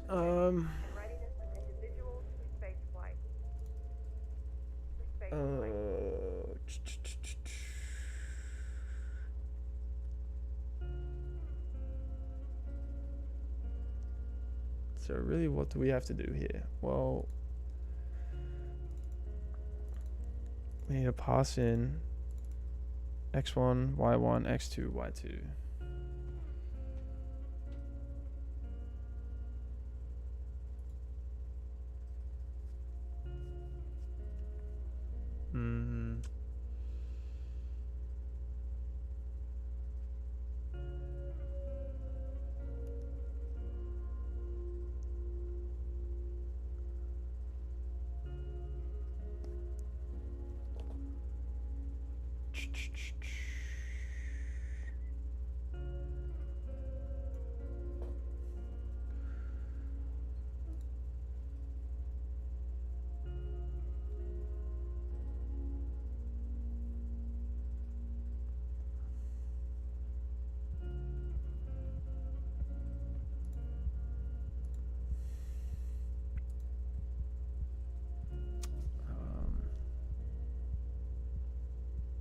Thing is, dude, I don't know how the fuck I'm gonna do this math. Like, I have no fucking idea.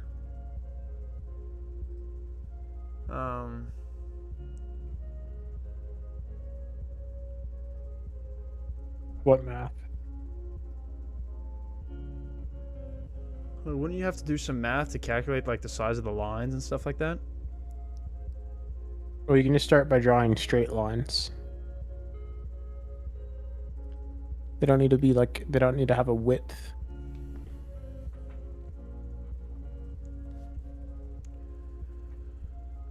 Okay, well, you need a for loop, right, to loop, so...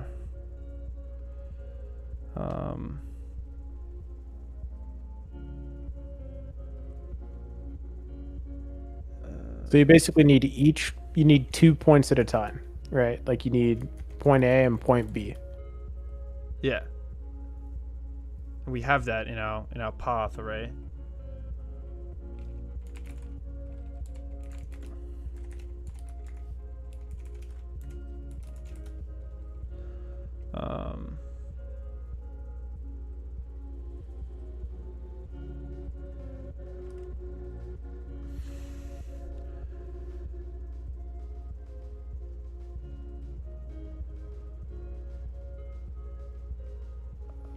P1 is equal to path.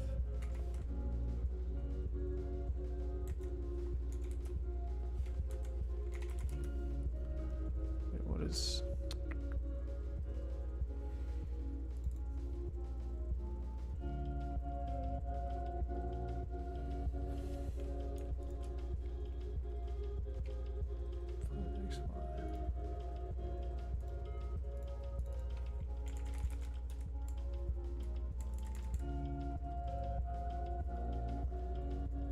You need SDL F point.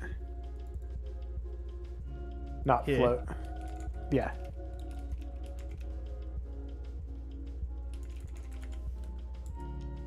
Okay.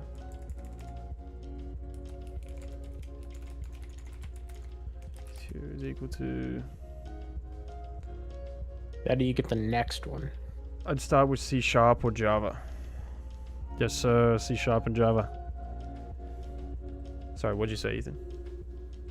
How do you get the next point?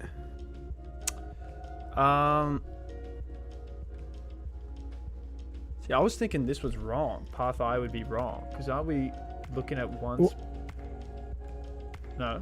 Well, I would start I at 1. Why is that? So then you could do I minus 1 for the P1.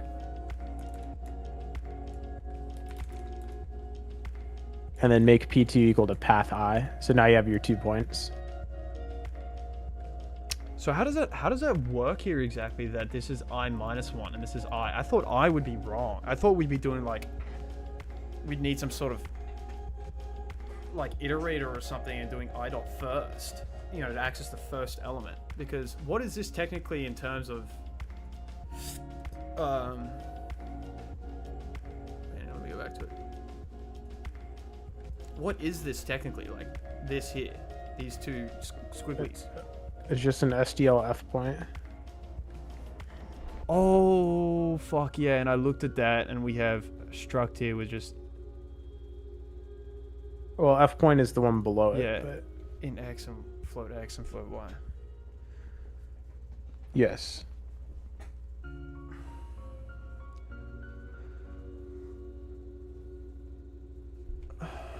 Okay. Okay, so we got our points here.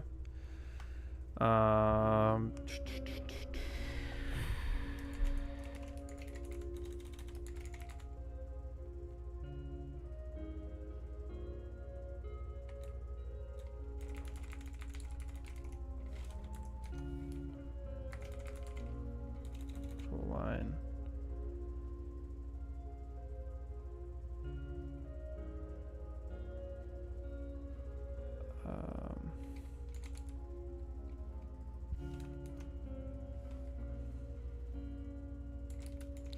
Q1 dot Y dot X.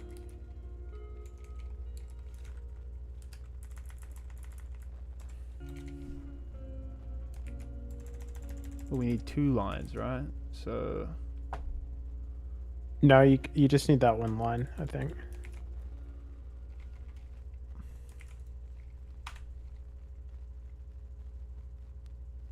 you need and, I think. Oh, getting a build error here. One unresolved externals. Oh, you need to do the scene : on line 545. Where do you need to type it? Yeah.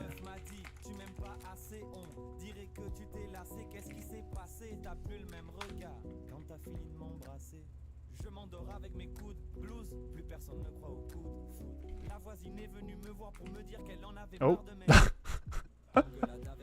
There it is. Let's go, dude.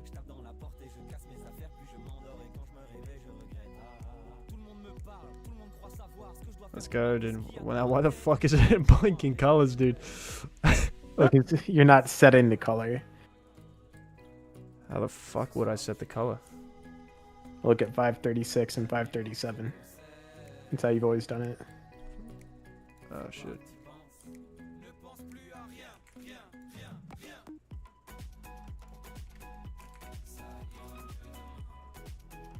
You need to choose a red, blue, or a red, a green, a blue, and an alpha.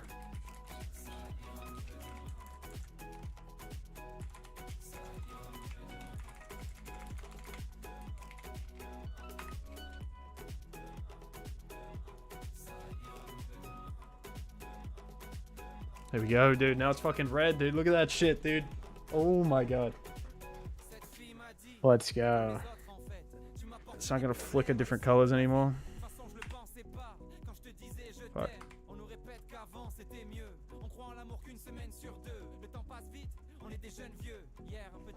It's working. Okay, now should I make the path the size of the thing, or to make an actual path, like fill it in with like rectangles and shit, or like maybe not fill in the colors, but actually just fill in the. What do you think? No. I mean, you could. Sorry. You could try. I just don't know how to do the math for that.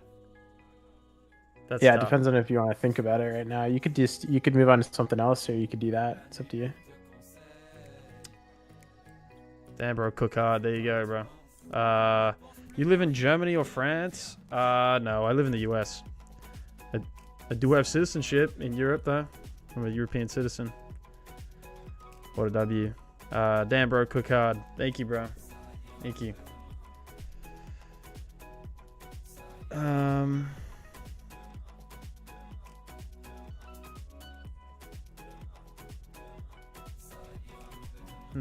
What should I do? I don't know. Should I fill in the width here? You can try if you want. I can try, dude. I think you got it. You don't know how to do collision math? I don't know if this is collision math, but like some physics basics. The bullets are literally colliding with the enemy. Yeah, the bullets are colliding with the enemy. Yeah. I'm not a super big math guy, but oh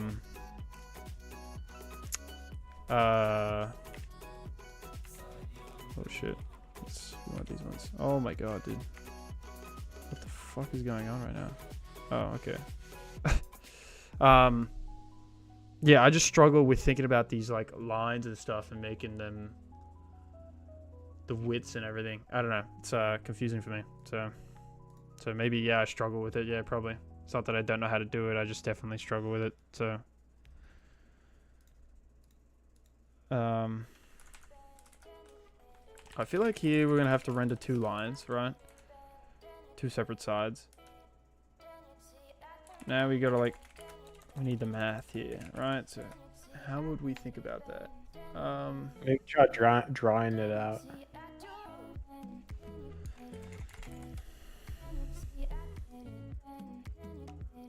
So like you have the points, right? Yeah, let's grab the points here. That's the CPP. So we have our points here, 50, 100, right?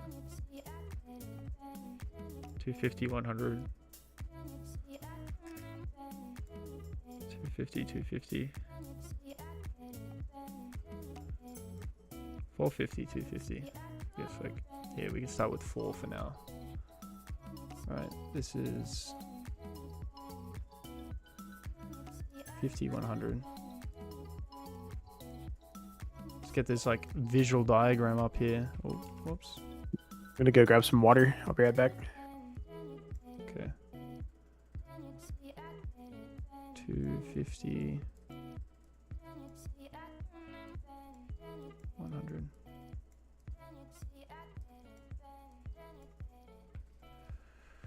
250, 250.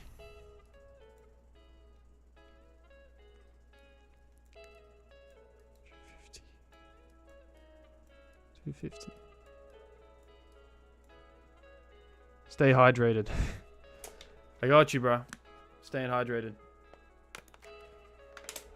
Stay hydrated, dude. Yeah, bro. Can't be losing focus though, dude.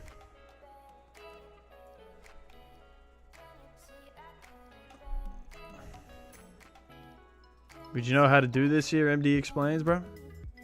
450, 250.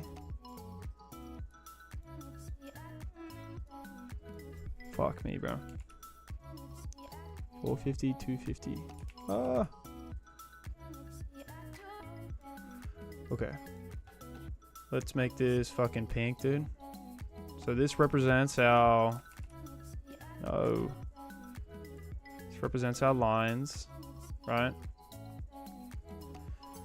Okay. We want to figure out...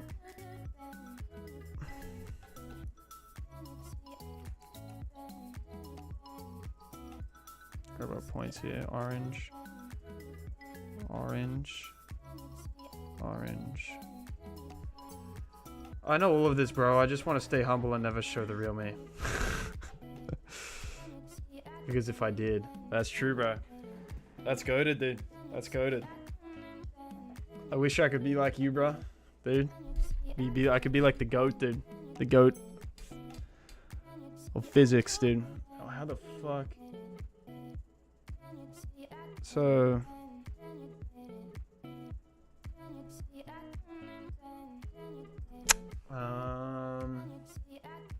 P2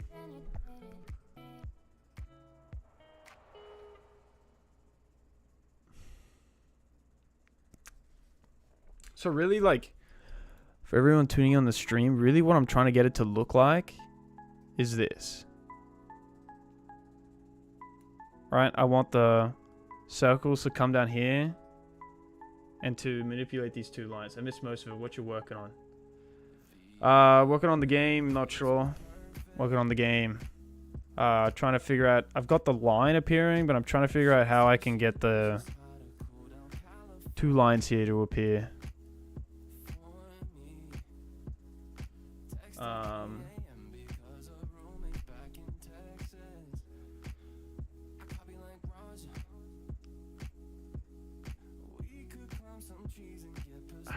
To be honest, dude, I am not sure how to do this. I really don't know where to begin.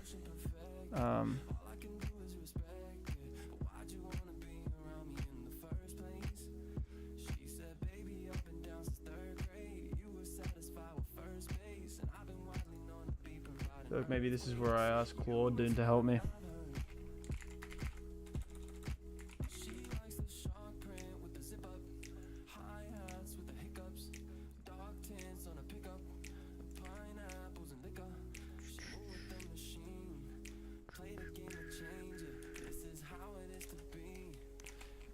How can I draw two separate lines?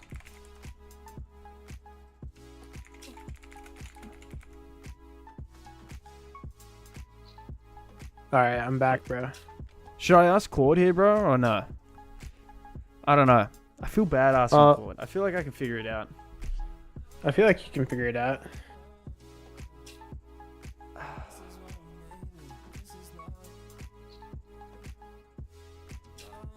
I got it drawn up, dude, but the thing is I just like... Well, and that's not really what you'd want. You'd want the lines to go around, like you'd want them to border the nodes. To border the nodes. Yeah, that's what I'm saying. Yeah, like this is my node. And I want it to look like this, right? But it's like yes, filled perfectly. But but your red dots are your nodes. Yeah, like right now they're in the center. Yes. I understand that, yeah. So I have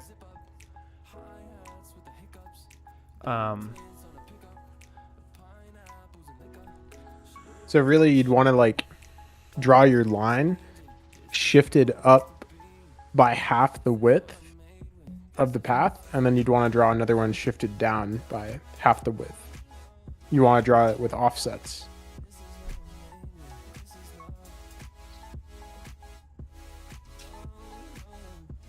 Okay.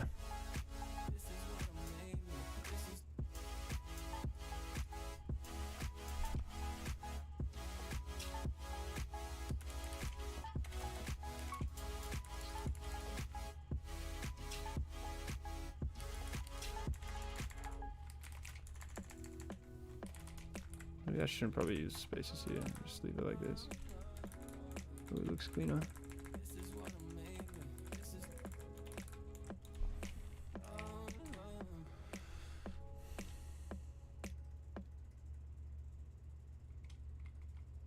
Oh, okay. Well, that totally fucked it up. That made it half. Okay. Yeah, what am I doing? Okay. Yeah. So that does not work. So we need to somehow...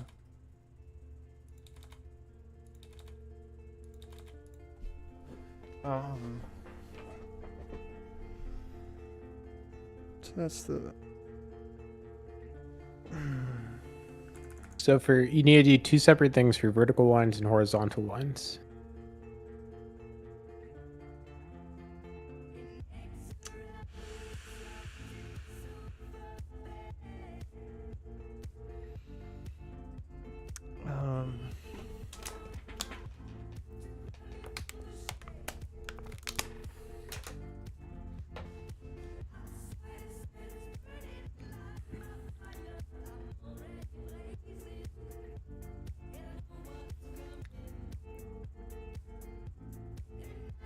So I need to I need to figure out some sort of offset, right? Right.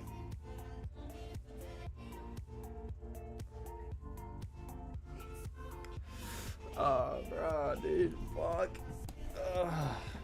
Maybe ask Claude. You know, I mean, like again, you didn't become a programmer to also become a mathematician, right? Like that's not what you wanted. Yeah, I know. I just man, fuck.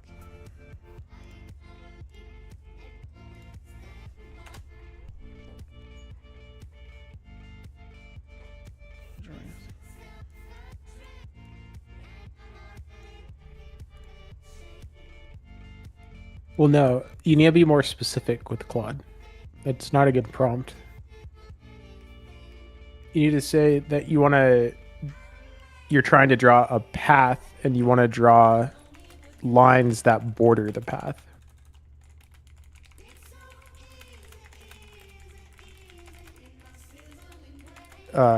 Because the path is like a certain width.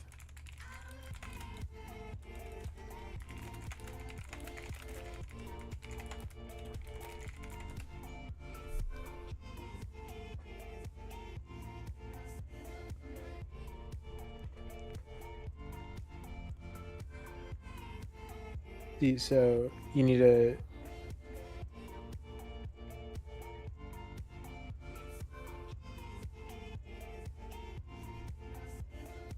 Calculate the direction vector. So that's a new function. Calculate the length.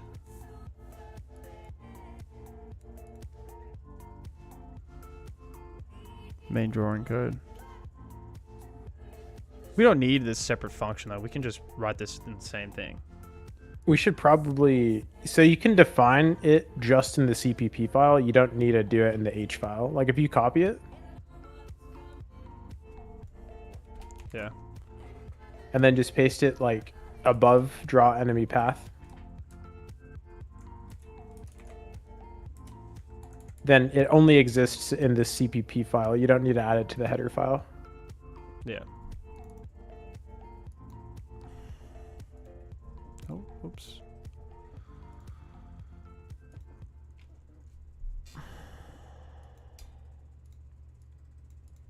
Get offset left borderline. Draw line, right borderline. Calculate the direction vector. So really what it's p2.x minus p1.x. So taking that.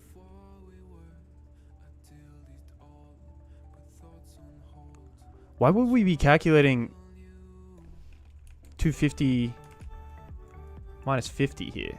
Like, why would this be needed? It's trying to figure out what direction the line is going.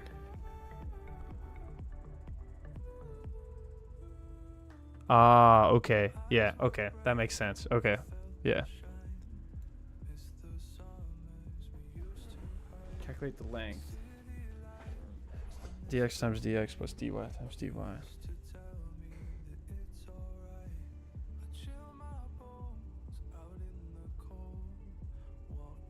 Normalize and rotate 90 degrees to get perpendicular.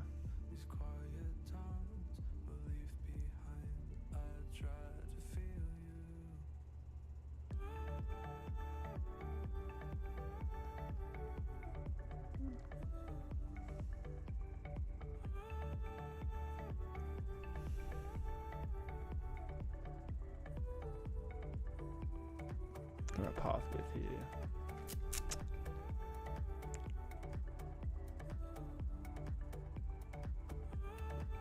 So get perpendicular offset.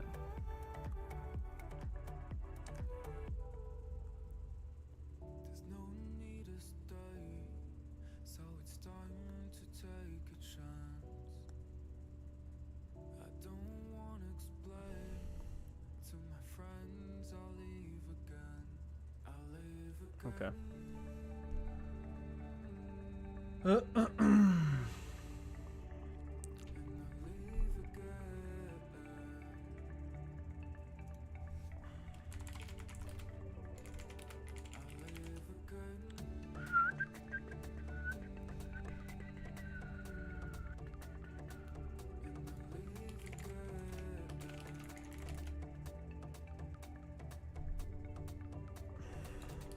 oops, offset is equal to, we want to pass in the get perpendicular offset. We want to pass in P1, P2. P2 and L.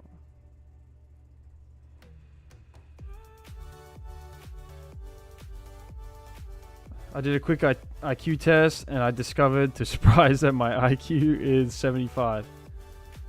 There you go, dude. That's a W. Mine's 50. So I lose, dude.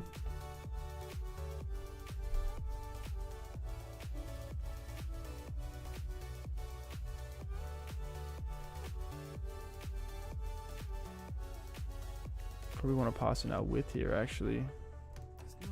Oh, it is a... Actually, we can access it. It is... Remember variable m_score width path.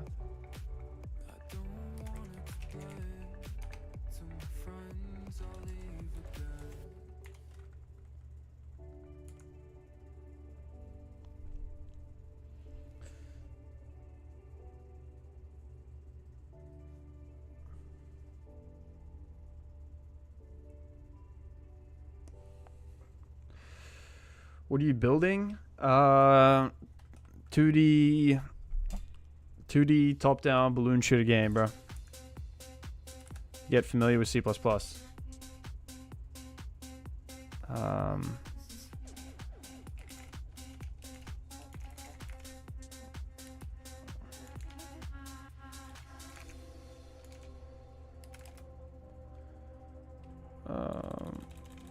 I guess I'll probably call this left P1.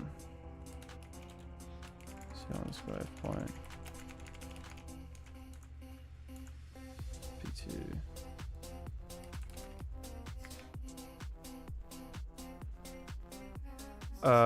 C++ teaches us not to take life too seriously. It really knows how to humble us. Yes, sir. Yes, sir. It definitely does.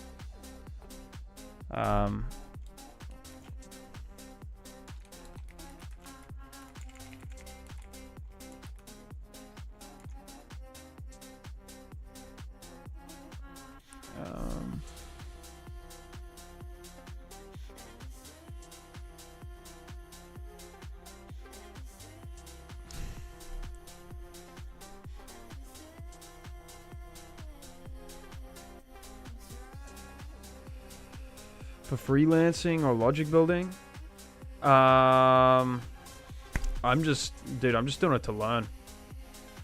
Not really any reason. I just want to learn C++, so trying to just kind of pick it up, I guess. No reason. I mean, yeah, maybe for a job in the future, yeah, but more for like a personal reason, I guess. I just enjoy programming. I don't know. Enjoy learning.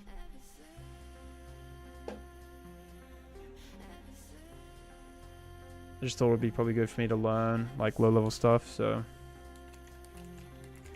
it's been good so far. It's been enjoyable.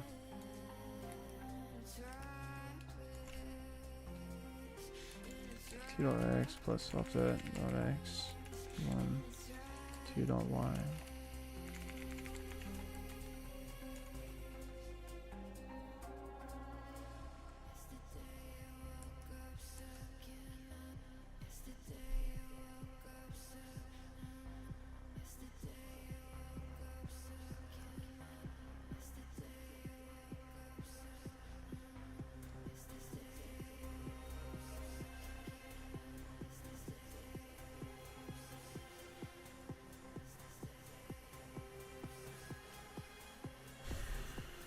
Cool, I render a vertical, I draw a line here.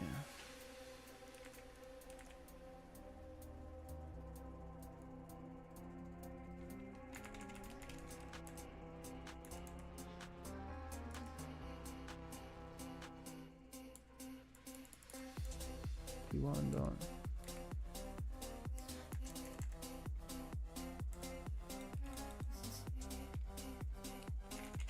P1 dot Y. And we got left P.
P2.x minus offset.x. P2.y minus offset.y. Pull out renderer. Guess we can just take this.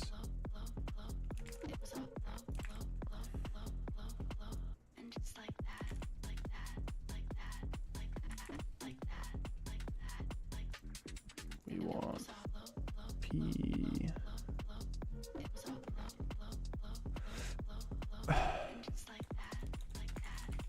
P1.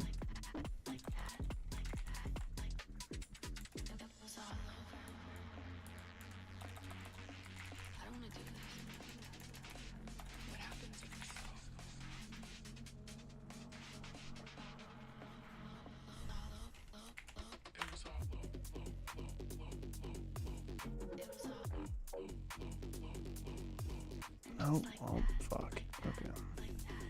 That's pretty. Yeah, that's what we. That's what you want. Is that what you want? Okay. Well, not quite, but like, you can see like they're traveling through the middle of it. Yeah. You see that? Yeah, yeah, I see it. I see it. So the problem is the lines aren't. Some of them are too long, and some of them aren't long enough.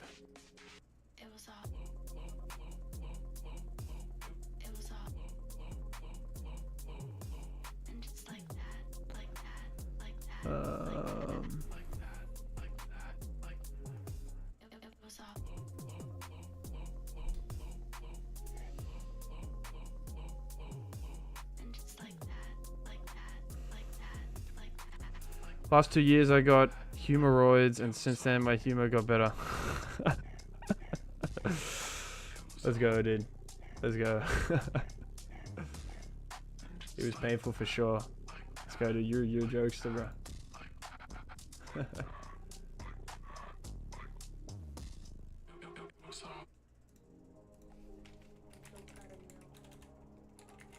Well, no, so it's nothing to do with that. You're going to need to change the core algorithm. You'll probably need to ask Claude if you don't want to figure out the math.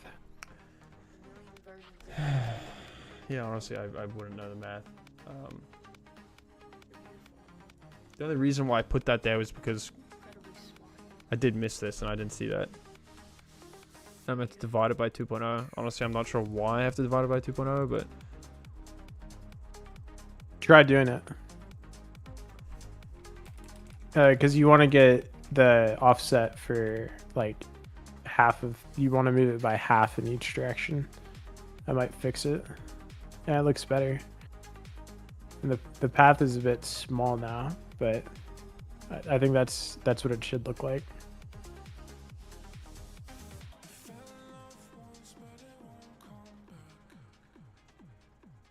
So you could send Claude a screenshot and tell it what's wrong. You just have to make sure to be detailed. You can do the Windows key, Shift, and S if you want to pull that up. Okay, I think this should work for now, but...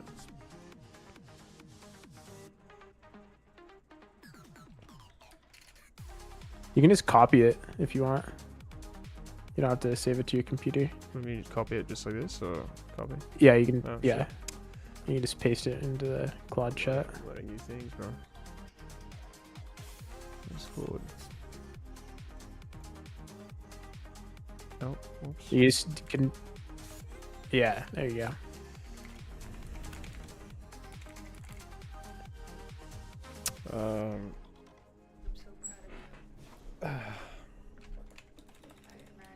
So Say the inner lines are too long and the outer lines aren't long enough.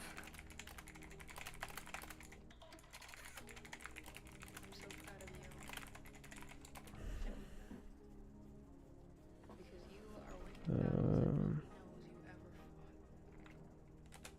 just leave that.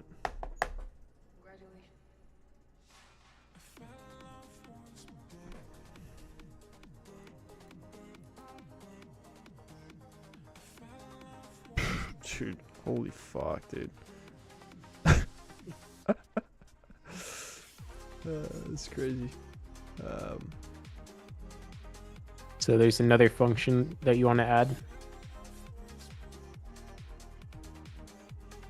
I would go with the, I guess just try the more simple one first. Just copy that and replace it. Option 2 is the simpler one. Yeah.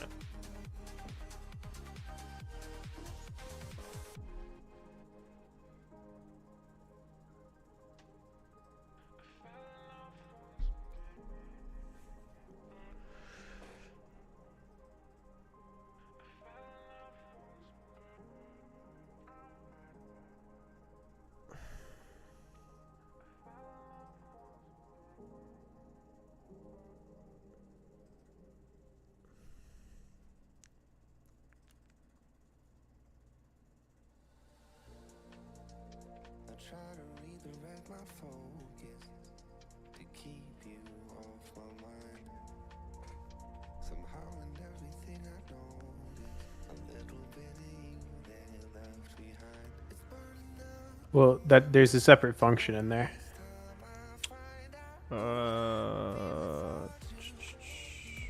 That's what I was saying. You should probably just try option 2 first. Oh, okay. Sorry, I thought you said option 1. My bad. So you can just replace the code inside of draw enemy path with that.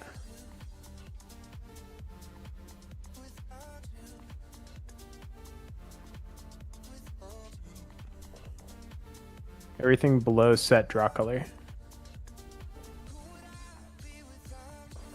Wait, hang on. Let me copy it properly.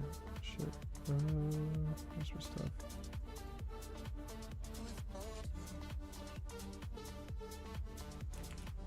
Okay. So I don't. Okay, it's just copies the folder. Okay. All right. Cool. Oh, I didn't stop it. Whoops. Yeah.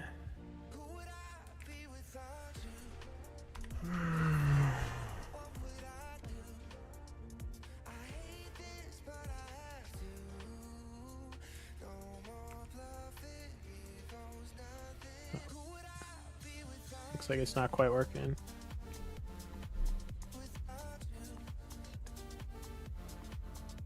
I don't think it's actually drawing the line. Oh yeah, it's not. So just go back into the Claude and say that you're using tell it that it forgot to include the SDL draw line. Draw line in method in option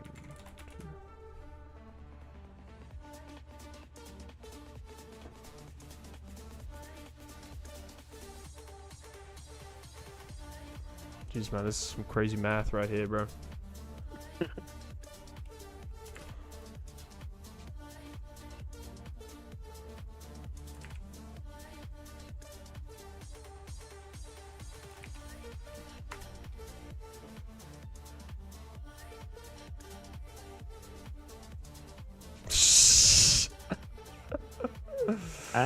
It's kind of working.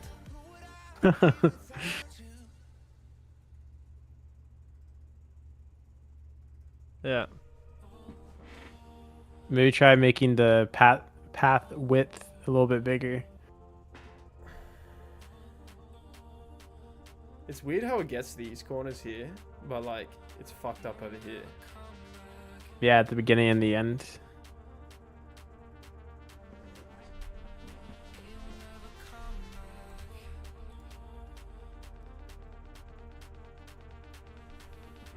I guess. Do you think I should? Oh no, I probably do need this, right? Because I gotta not allow people to place inside of the thing, so I probably do need this. Path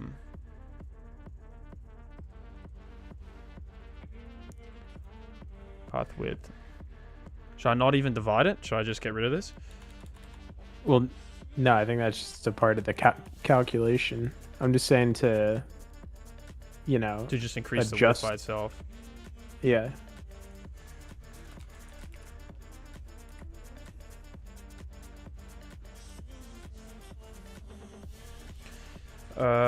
Shimumi says, what are you working on? Well, that did nothing. Wow. Okay. Did it? Does it look bigger?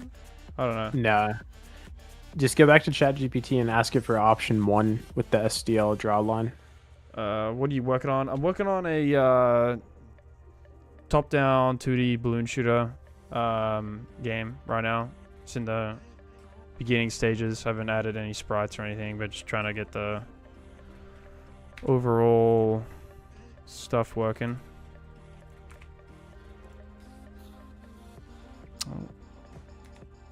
Oh shit. You should go back to Claude and ask it for the the first method. Can you give me the first option with STL draw line? So you need that line line intersection function. Yeah, yeah.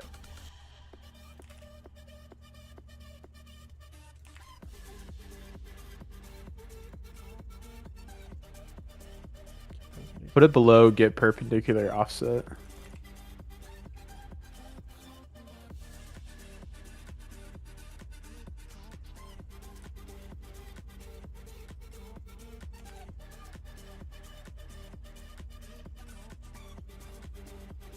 Where the fuck is my thing? Again, Let me talk here. yeah. Put it everything below the set color.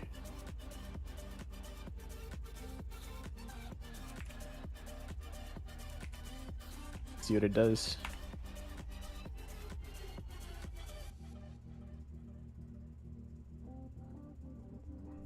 Oh shit.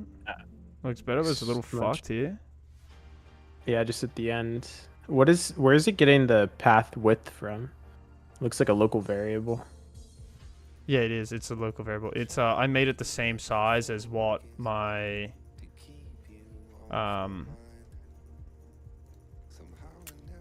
it's meant to be 50. The reason why I made it 50 is because my where is it? Create tank. Oh, it's spawn tank. Spawn tank. I think it was create tank. No, it's spawn tank. Oh, spawn enemy. My tank. radius, my circle radius. Okay, well I messed it up. I put 50. I think it's meant to be 40. I wanted. Oh, no, maybe I did it here to the initial size. Transform width, height, but it probably should be the circle, right? The radius of the circle. Yeah. Well, yeah. Let me change that, but yeah, I wanted to match it to the radius of the circle, but so I just hard coded it, but.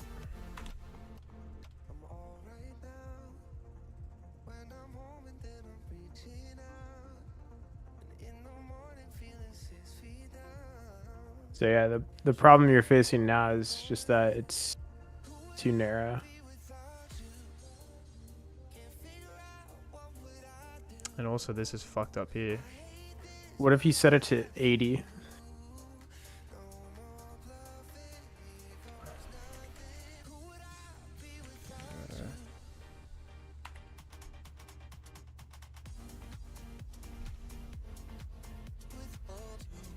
No, that doesn't change anything. So go back to the function.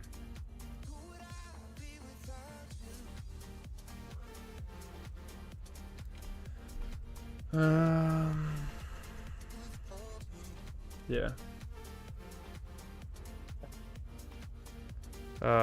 Code Ray TV. What are you coding, bro? I'm coding a top D 2-down balloon shooter, dude. What game is this? Top D 2-down balloon shooter. It's in the early stage right now. I haven't got any sprites loaded in or anything, but Scroll down. So look, that's what I thought. You see it's saying path width equals 20. So you didn't scroll up. On 570. Okay. It's code. Yeah. Okay. So you just need to set path width.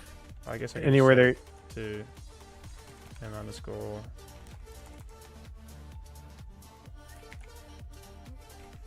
Now run it.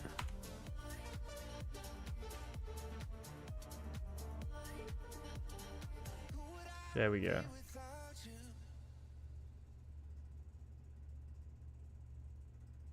Perfect. It's fucked up here. I guess send it to Claude and say it's almost right with the screenshot. What was the shortcut you said? What is it to take a screenshot? Windows Shift S.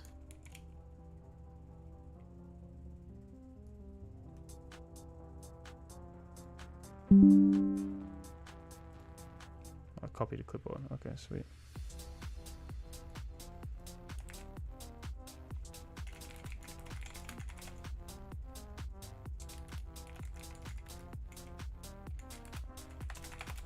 Well, how should I say this? Small fix on the corner in the image? Of the right side at the end of the path. The end of the path.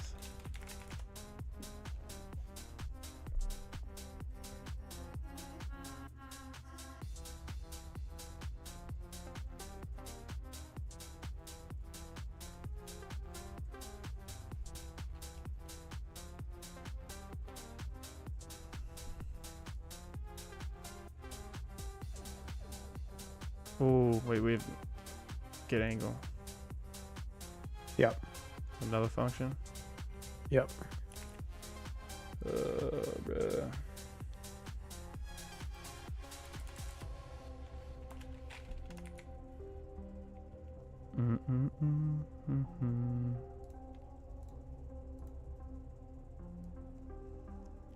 You should also replace the function above that.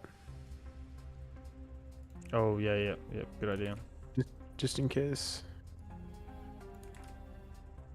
Yeah, it looks like they're the same. Yeah,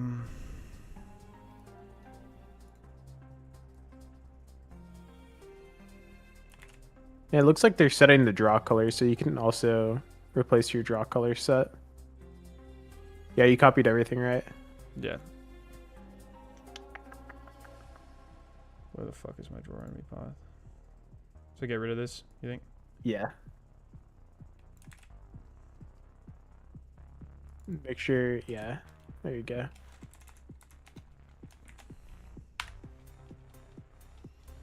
Make sure to stop it. Oh my god, dude. Fuck me, dude. How do I forget to stop it every time?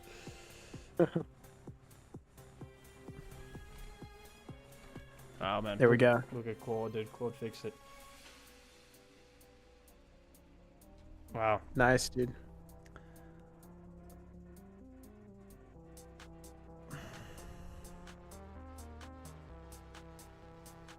Sweet.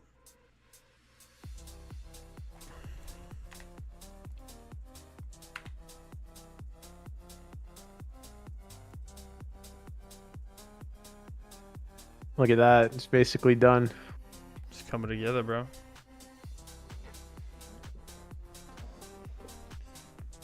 Can they...